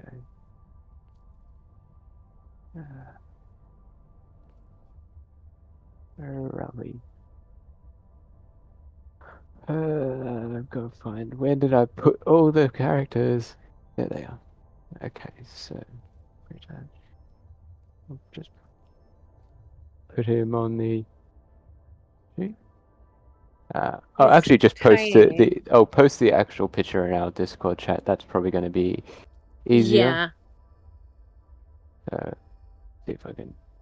There we go. I'll just post the picture of what Braytech looks like in Discord chat. Just make sure I'm on the right page. There we go. Yeah, 5E gamers. Star Wars 5e. Yeah, 5E gamers. Oh, There we 5e gamers. Okay. Yeah, There you go. there we go. Okay. So I just put it in the. Okay, so I've just put the full Nice. picture in the. Love But it. yes, that's basically what you see at the dock of. Less brawny than I imagine in my head. Yes. So I'm going back to my. Yes, he's a skinny fella. Yeah. Nope. I'm going back to my brawny mental image. I like it better. Yes. Yes. He's not the strongest Trandoshan around, Nah, but looks too much like a Talon character. I'm going for something brawnier in my brain. yeah. Yeah. But yes, that's Braytech. As you But can see. as she comes down the gangplank, Jules looks back over her shoulder and says, "Yep, like I said, naked." And then just walks straight up to Braytac and gives him the double clasp handshake. Yeah. Good to see you again, friend. God damn you, you fucking ass. Sorry, my husband is playing video games next to me. I'm Man, sorry. Braytac has a really harsh response, man. I feel like this is like one of the technicians in the docking bay just struggling with something. He used Yeah, to be the singing kobold, now he's the angry technician. God damn you fucking ass. And Yeah, someone's he's like, trying we to get have, open we a have VIP crate. visitors. Shut up, man. And yeah, Braytech will what's the word? Respond to the Reciprocate. reciprocate. That's the word I was looking for. Reciprocate the handshake and do the good old hand clasp, one over the other, clasping their hand inside of his. Yep. And he'll say, "Well, it's nice to see you again, Julemaia. It's New crew, I see. What happened to the rest? She gives him an up and down and says, "Always nice to see you, Braytac." Well, you know how it is in my business. Cruise ship. Jago had other opportunities, and I can't fault him for that. Here's my new compatriots, Nalasi and Gelv. Nalasi and Gelv. Gelv. I And assure There's you. a very polite nod, and I'm going to use that insight check as basically a vibe check on this dude. okay. Okay, what's your insight? A 17. Okay. I'm just gonna have him roll deception, just see how much he does show outwardly. Haven't done his proficiencies. But okay. There you go. Open book. Open book. Nice. So, What you see is what you get. Is so far what you see. well, I'm thinking about that personality trait that I have that interacts with what Braytech is. Okay. So I feel Um, like I get a good read on that. What's your personality trait again? For that specifically. I place no stock in wealthy or well-mannered folk. Money and manners won't save you from a hungry rancor. Yep. And yes, Braytac is the rich bitch here. Yes, so Yeah, he is Gelv the is rich going to bitch. be- Don't piss him off. God damn Yeah.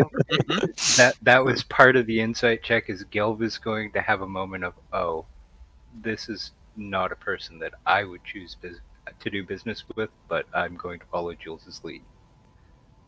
And just as you think that, Braytac will walk over to you and hold out a hand for a handshake to you, Gelf. I reciprocate the handshake and I mimic Jules's mannerisms with it. Nice. So you're Gelf, right? Yes, Gelv Braxis, originally of. Give me a second to check my bio.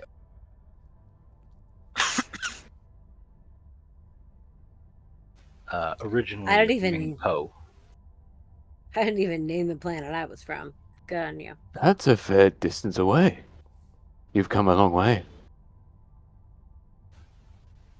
Yeah, I enjoy the travel. You do look well traveled.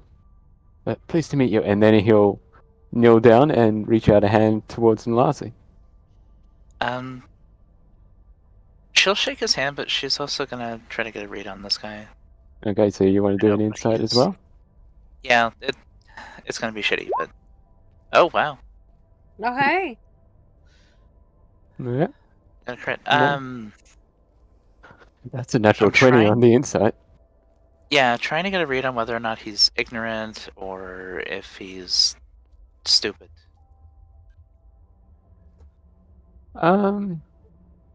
With the 19, I'm not going to have him roll deception, just for this case because it was a natural 20. At this point, Nalasi, you can see that.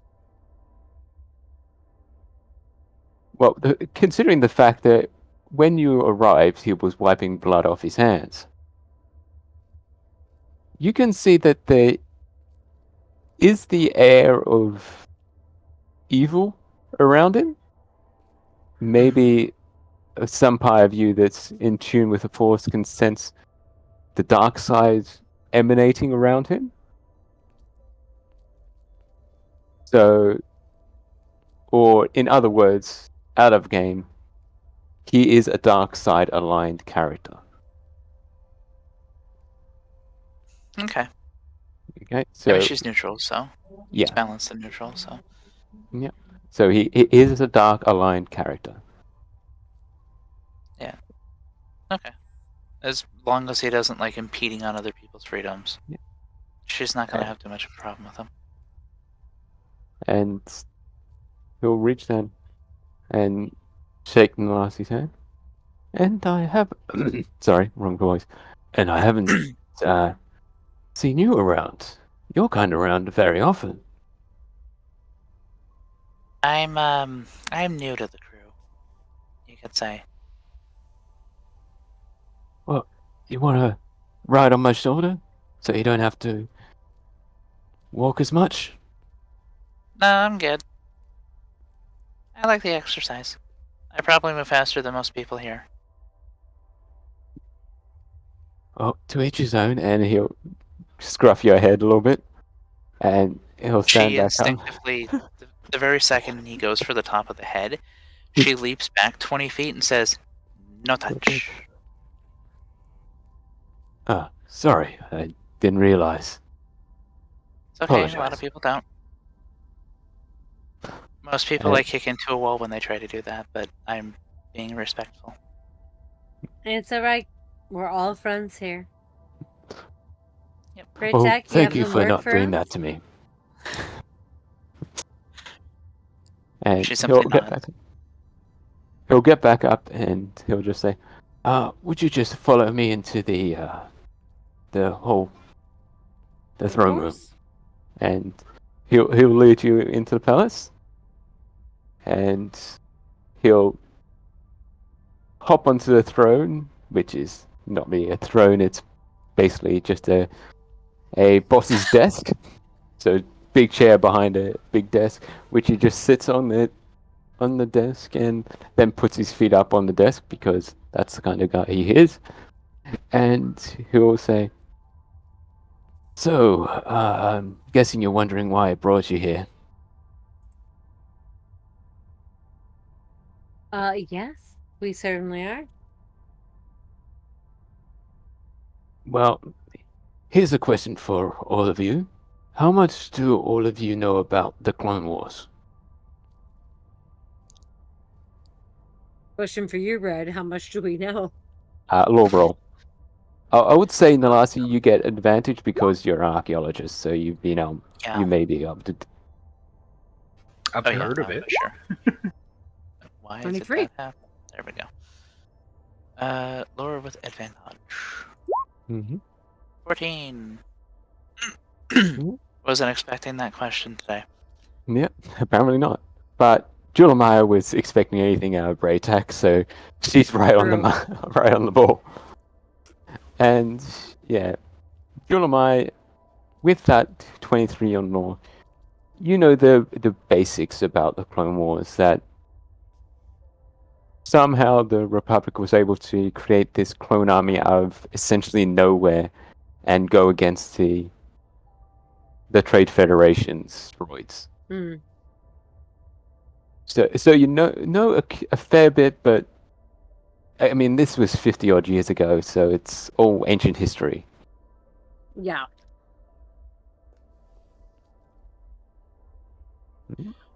Well, I mean, whatever the Empire would allow people to know, Basically, yeah. because the Navy is nearly the same size as their like Secret Service, so Mm-hmm. it's one of those things. Yep. Well, I know they had clone soldiers that were fighting on the ground. What does that have to do with anything? What do you want from us, Braytech?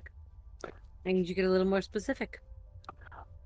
The reason why I ask is, well, this place was the beginning of the Clone Wars, where the idea originally was initiated by a once counselor who ended up turning into the Emperor. However, the thing that I'm more interested in is how he got the clone army so quickly. I've gone through all the reading material that they have here, and I, for the life of me, cannot find anything.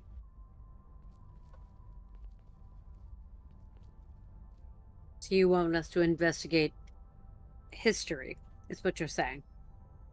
Investigate where these clones originated from, possibly get into contact with who did it, so I may contact them myself and use their services.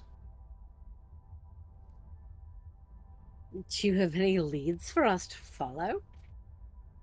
This seems a little, well, out of our scope, if you don't mind my saying so. I smuggle, I hide things, I transport things.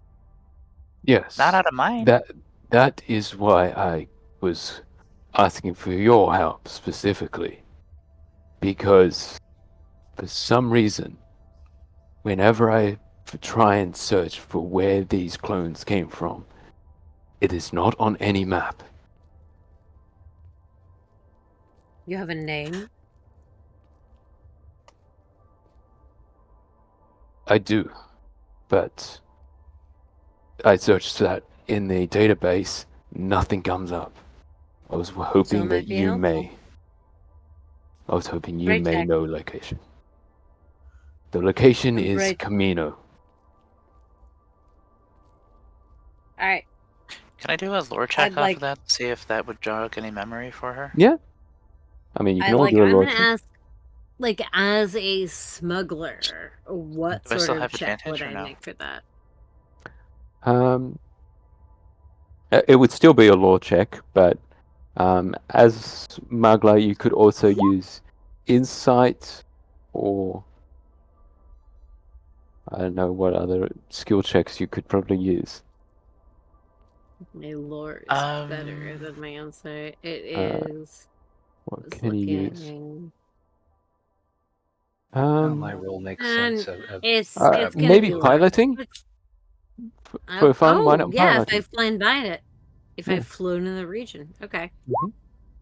29. Ooh.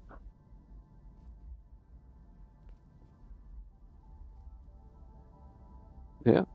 Well, unfortunately, Nalasi doesn't know much about it. Gelv, lore-wise, you do know that it is possible for items to be deleted off servers, and you're thinking this may be why that this location was deleted off a server way in the past, so it's not recoverable. However, Jules, with a natural 19 that makes it 29, you have actually unintentionally flown into this area, into an orbit around Camino at one point or another. Maybe you had made a blind jump to I an think area I made a blind jump and was looking for a place to lay low. and you saw this place on your map that Yeah. seemed to be empty, but when you jumped out, there was a planet right in front of you that was not on the list. Now, you say information about this was deleted from what you looked at. How long ago? You know that, Galv. Braytak doesn't say that. He had said that he had looked Yeah, looked it he up. couldn't find anything, but he didn't know it had been deleted. Great, do you How- have any idea? How recent Oh, was sorry. that? Go ahead, Gal. 50 years? Well, yeah. Well, if you remember the quote-unquote the lore of Star Wars, this was before the Clone Wars even started, that Camino was deleted off the galaxy this map. was, yeah, this was back when there's Plagius pretend, or no, I think it was Dooku that was pretending to Yep. be Yeah, this is Dooku time. Sidious. Yeah, so this is before the Clone Wars. So we're playing pre-Clone. That's actually good to know. We're playing pre-Clone Wars. No, Okay. this is we're playing post Clone Wars. We're post. But- This Okay. happened before that. Yeah, so the it's deletion. probably more than 50 years. It was deleted for more than 50 years, so it's out of everybody's mind.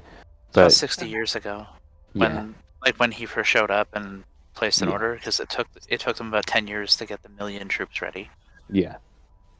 So, Gelb is going to pull up his wristpad for a moment and tap something into it. And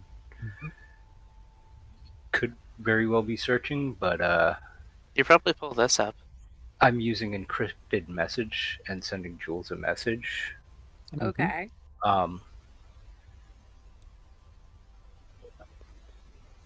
Given the time frames involved, we may not want to update that station map.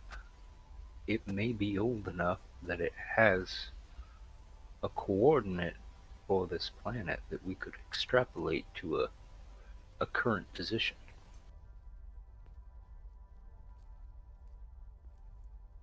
Jules will receive that message and look at Braytech and say, well, here's the thing. Got a pretty good base of operations working right now, but my communications tower is... Yeah, well, it's shot.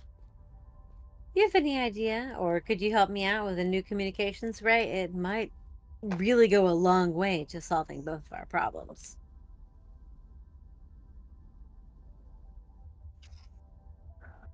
Braytac will look around the room and he'll look back at Julemaia and smirk slightly and say, the communications antenna, it's broken on a station that's in the middle of somewhere that no one knows about.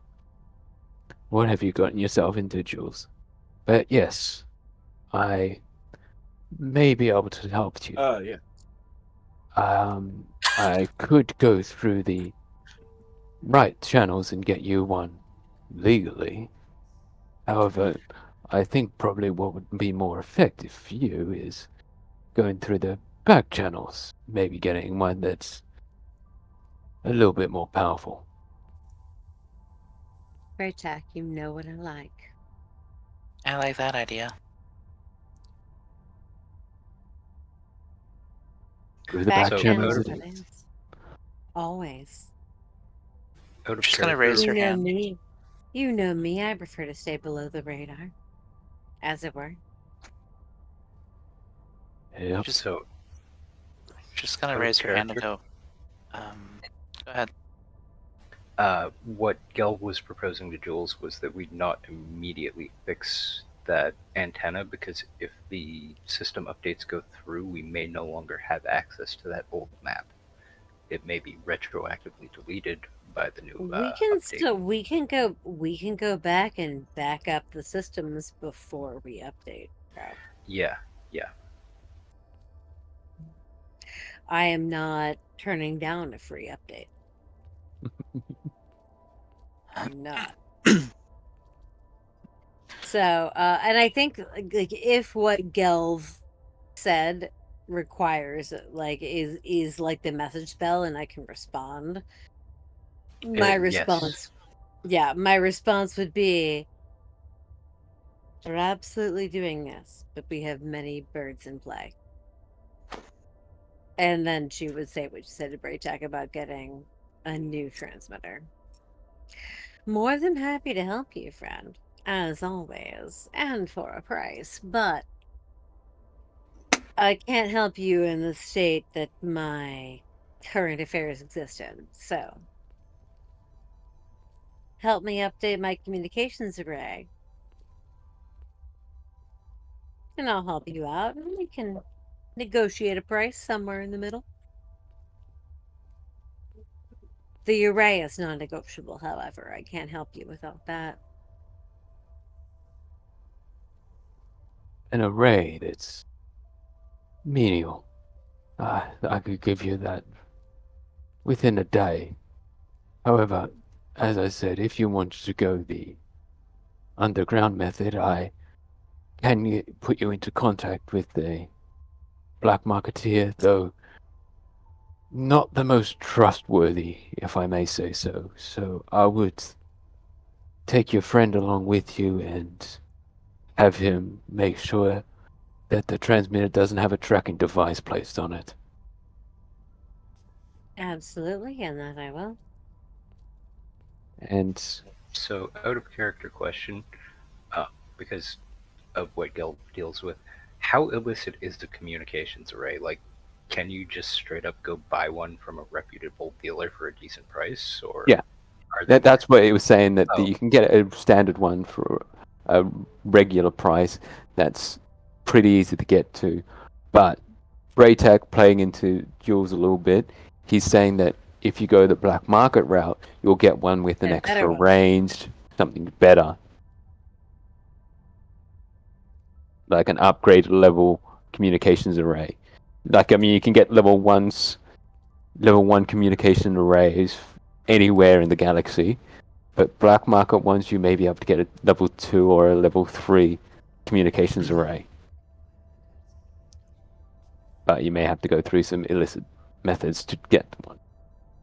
Yeah. But then Braytech, again, put me- I'm more than willing to look over anything that you want to install on a new home. Braytech, put me in touch with your contact. I want to see what he has on offer. My friend here'll decide if it's worth installing. And who knows, they may have some other things that we may be interested in.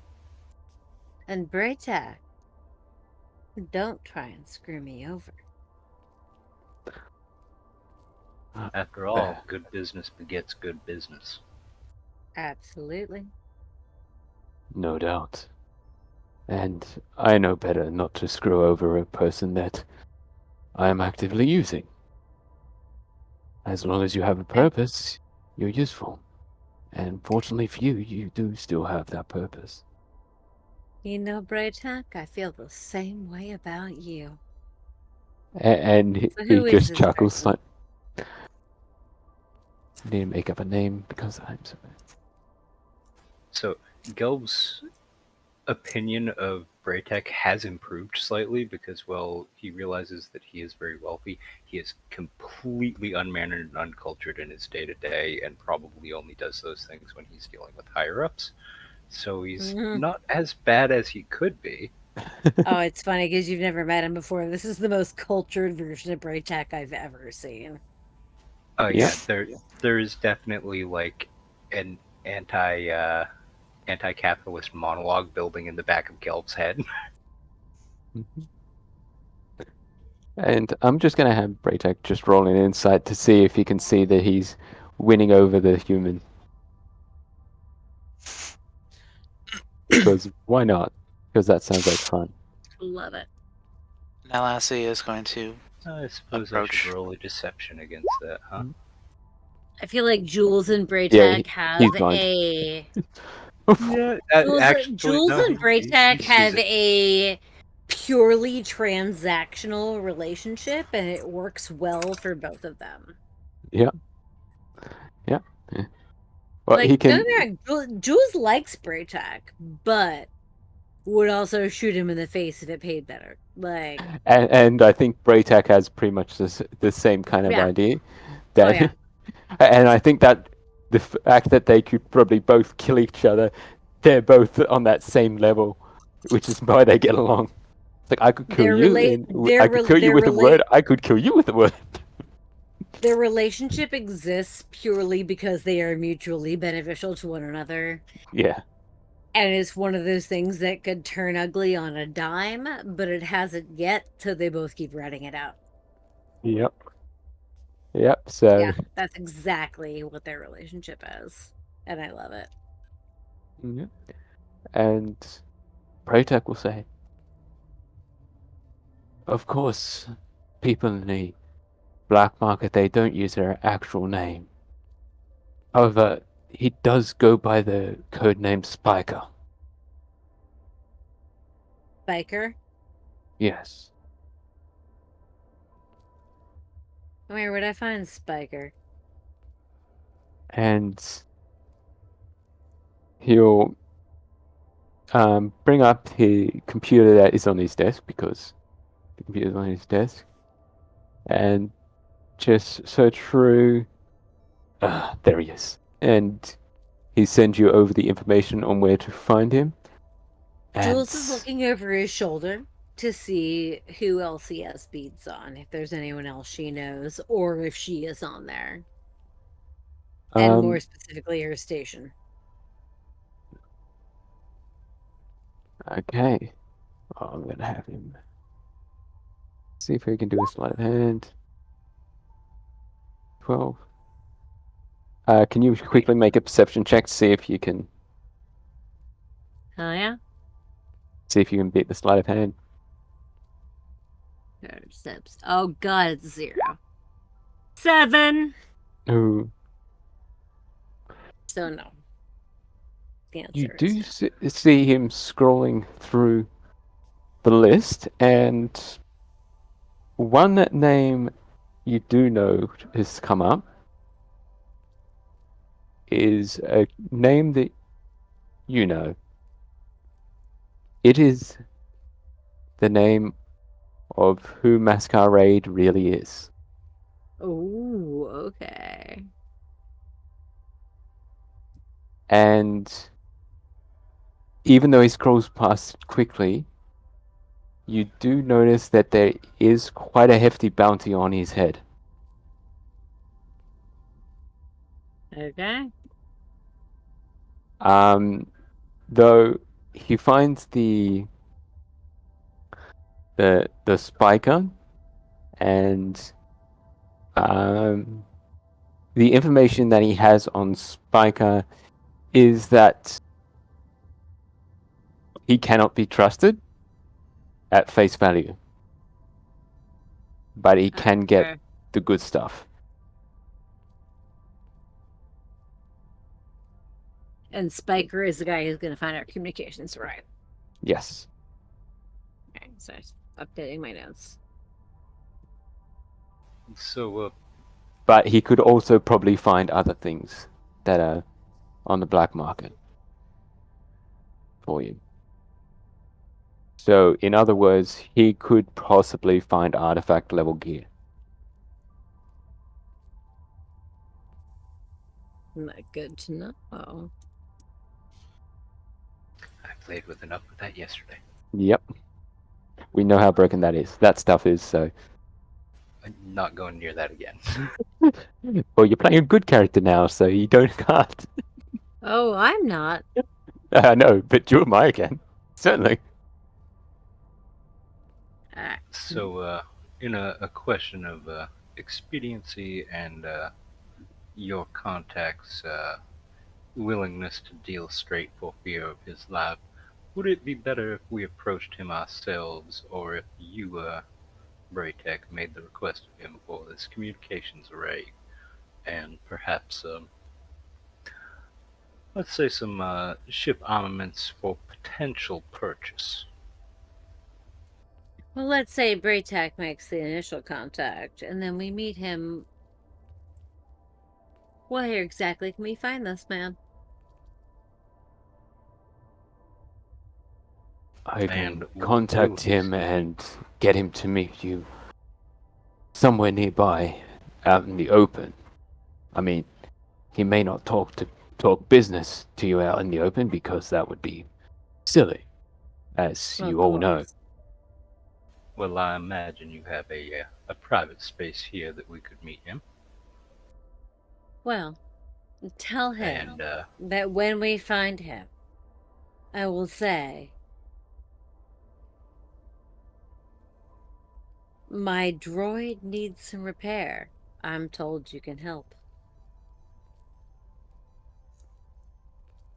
I think that can be done quite easily. Let us know the meeting point, and we're there. And and you can see him writing out the message on the computer and basically repeating what you said, and he'll actually put in X and Y coordinates rather than a specific location, like outside this building, outside that building. Mhm. And then he'll send those same coordinates over to your wristpad so you can meet him in the same area. Braytak, it's very out of character. We haven't spoken about what you want out of this.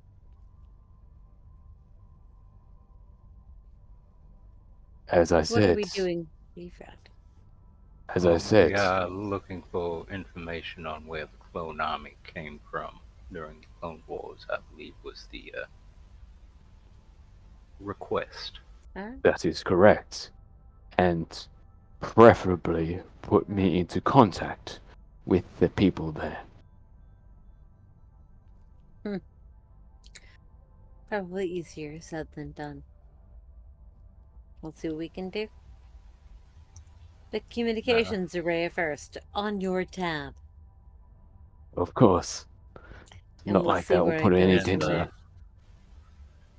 Braytech, my good sir, knowing that this is on your tab, your contact here is not about to try and screw over a man of your stature, is he? Oh, I have no doubt in my mind that he wants to screw me over. But then again, who doesn't want to screw me over? The people who do, well, they reach the end of my arm and feel how sharp my claws really are. See, this is why I think he won't try to screw you over, and why you are the perfect choice to be the benefactor making the purchase. Exactly. But these are risks you have to take. You always know that there's a target on the back of your head. But as the old saying goes, you point at somebody, 3 fingers are always pointed back at you. And one's always up in the air for some reason. Not unless you do this. Yeah, I try not to make too many enemies, but then again, I am basically a space plumber, so those that find themselves on my foul side tend to find themselves, well, there's a lot of things that can go wrong on a spaceship. There are. Though I could probably use one of your abilities in this place. Nope, he's mine and you can't have him. I I was am about to here say. out of a former friendship for Jules. Well, I can see you are quite the man of means. I am not a person who requires such luxuries.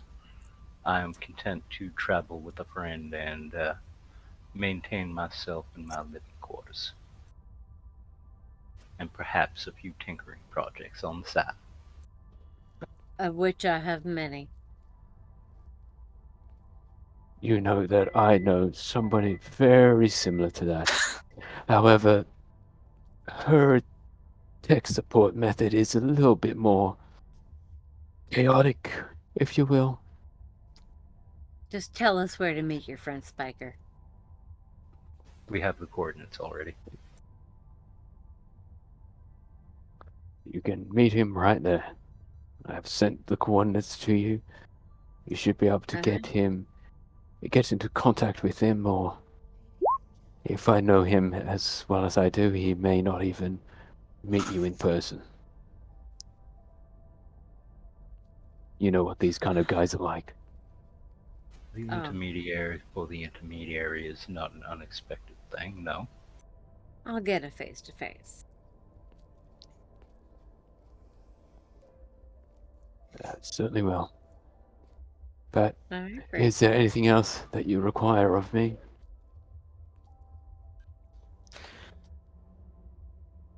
A cursory request at your leisure.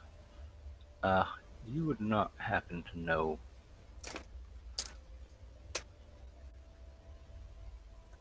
any recent activities of a group known as the Death Watch Mandalorians, would you? The Death Watch Mandalorians.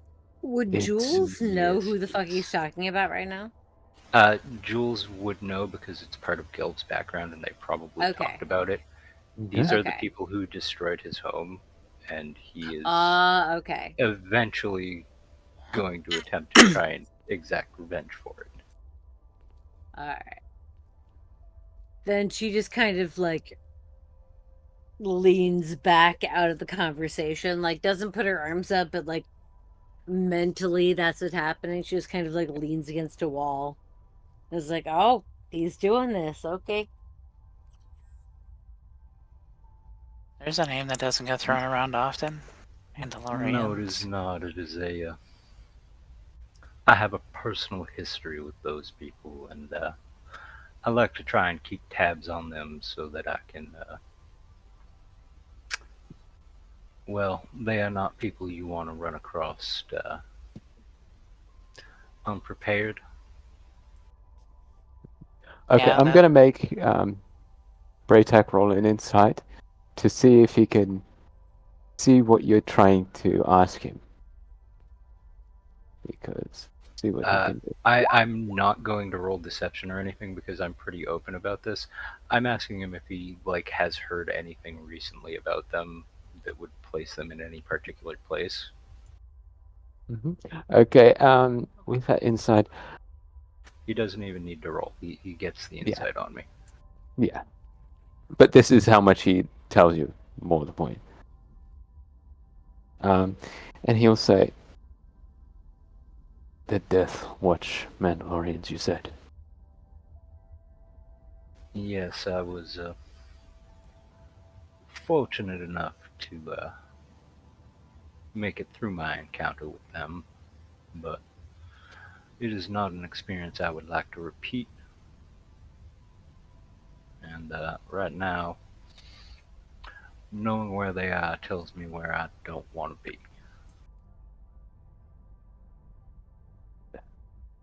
Personally, I have used them in the past. I should be able to get into contact with them and get their fleet positions, if that is what you want. No, no, no. I do not want to meet with them. It is enough to know that they aren't nearby. If you require a fleet position, then they're not something I'll have to deal with anytime soon. If you want, I can search up them at the moment, see where they are, and you may be able to avoid that place. Though the galaxy is a large place, so At your leisure, if you please. I do not want to impose upon your kind patronage. and he'll slightly shift to the side of his seat and just gesture for Gelv to come around the back of the desk so he can see him searching it. And I Search will it. take a step around, yep. Yep. And you see him search up Death Watch Mandalorians. You do see the names of a few.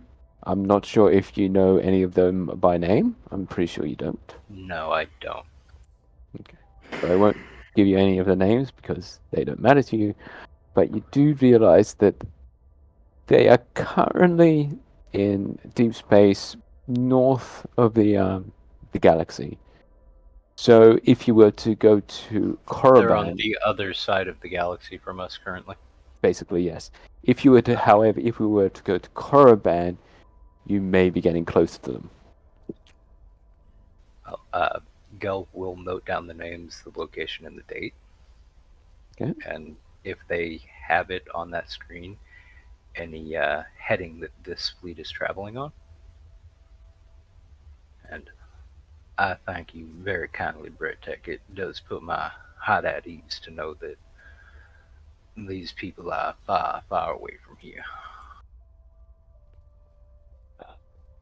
If I may be so bold, if you wanted, I could get my tech gal onto it, and she may be able to work up something that will allow you to keep an eye on their fleet trajectory automatically wherever you are.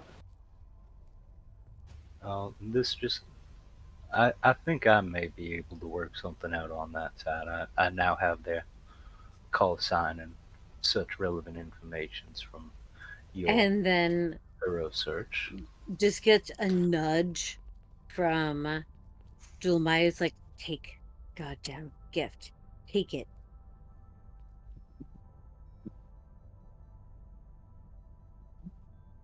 There is a quiet, I do not want to be in debt to this man.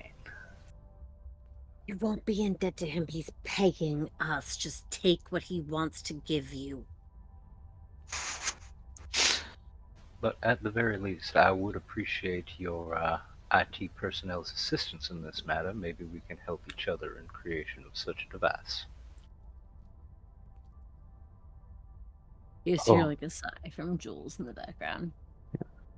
And Out Braytek of says, character, Gelv is saying that so that this IT person can't put a tracker in it and track us. mm-hmm. Oh, I know. Yep. And I'm sorry.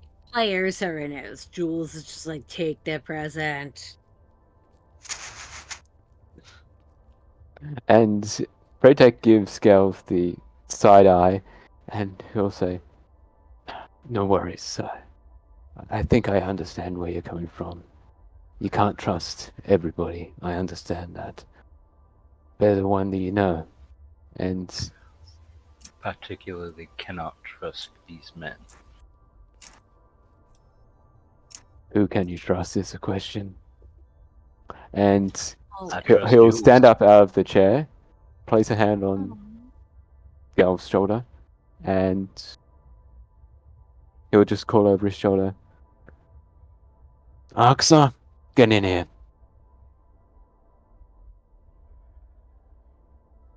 And after a few moments, you see this pretty thin-looking female Trandoshan come in, brown skin, and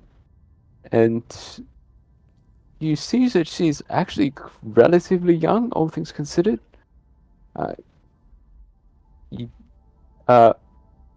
If it, I would make an insight roll for the two newbies, because Jules has interacted with Aksa I before. voted for you. That's 14.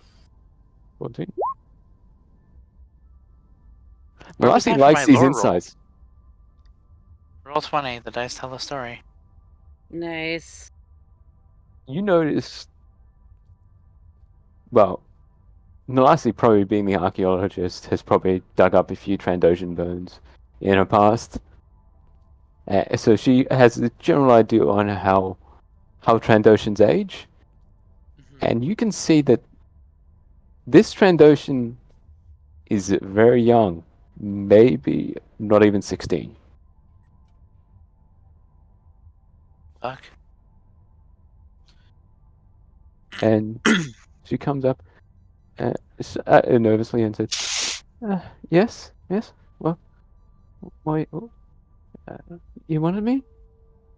And then Braytek's like, "Yes. This fella here wants to get the tracking details for the Death Watch Mandalorians. I was hoping that you could help him out with that." Yes, yes, yes. I can do that. I can do that. Hi.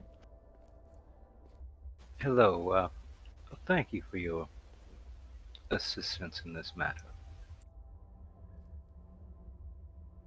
I do what I can. You look nice. I'll try to be.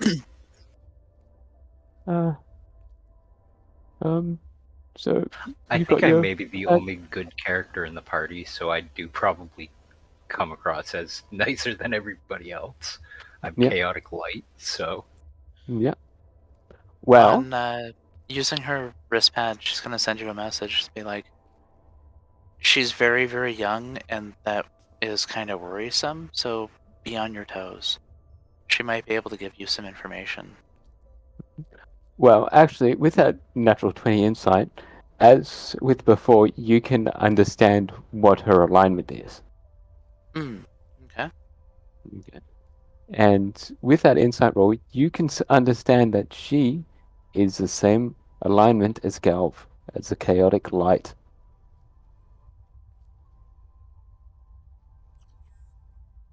Okay. I'll let him know that we share a similar moral alignment. Mhm. yeah, that she seems to exist at odds with the person that That Braytek, yeah. Who's the yeah, dark with side. Gelv does register the message, but doesn't respond. mm, Other than a like subtle nod toward Nalasi. So, did you need some help transferring the Yes, thing I across? believe we will leave you a fine employer uh, as we do this work, and there is no need for us to build things and distract you with the acrid smell of solder. Yes, that sounds good. Um, do, do, do you want to follow me into the server room? Yes. I believe we should be able to do the work there. And Axa leads you into the server room, and I'll see if I can. As I said, I was if you going to want, I say, can can post. we kind of I like to think that Jules is off getting drunk with Braytac right now. Yeah, I was going to say, can we pause Gelv's little interaction here and leave it for next time? yeah. I was going to say Because we we're have going to call it a other night things now. If going you on. want, Yeah, Yeah. sounds good. All right. we'll wrap it up now because now that you've got your mission of going Mm-hmm. to this unknown place, getting into contact with the owners so that they can contact Braytag or vice versa. And Galv is getting his wrist pad updated with the location of these Death Watch Mandalorians. That's what Gelv you call has the location. He's creating something that will actively track them. Hmm. And with the movement. help of Axa, yeah, definitely. Yes, their call sign. That's the word I was looking for. Their Yep, identification. yep. And all for nothing, so seemingly. That won't bite you in the butt, of course. Never. I mean, this is coming from a dark side person that we found out, so definitely won't come to bite you in the butt. But yes, so we'll go around the roster as we wrap this game up, and why don't we go in Zoom order, the way we are in my Zoom, and the person next to me in my Zoom is our producer, which is currently on mute. So thank you, Matt, for streaming this for us for both yesterday and today. And we'll see Matt next week on Ravenloft as as he is in the DM chair that time. Then we'll move on to Jules or Sarah.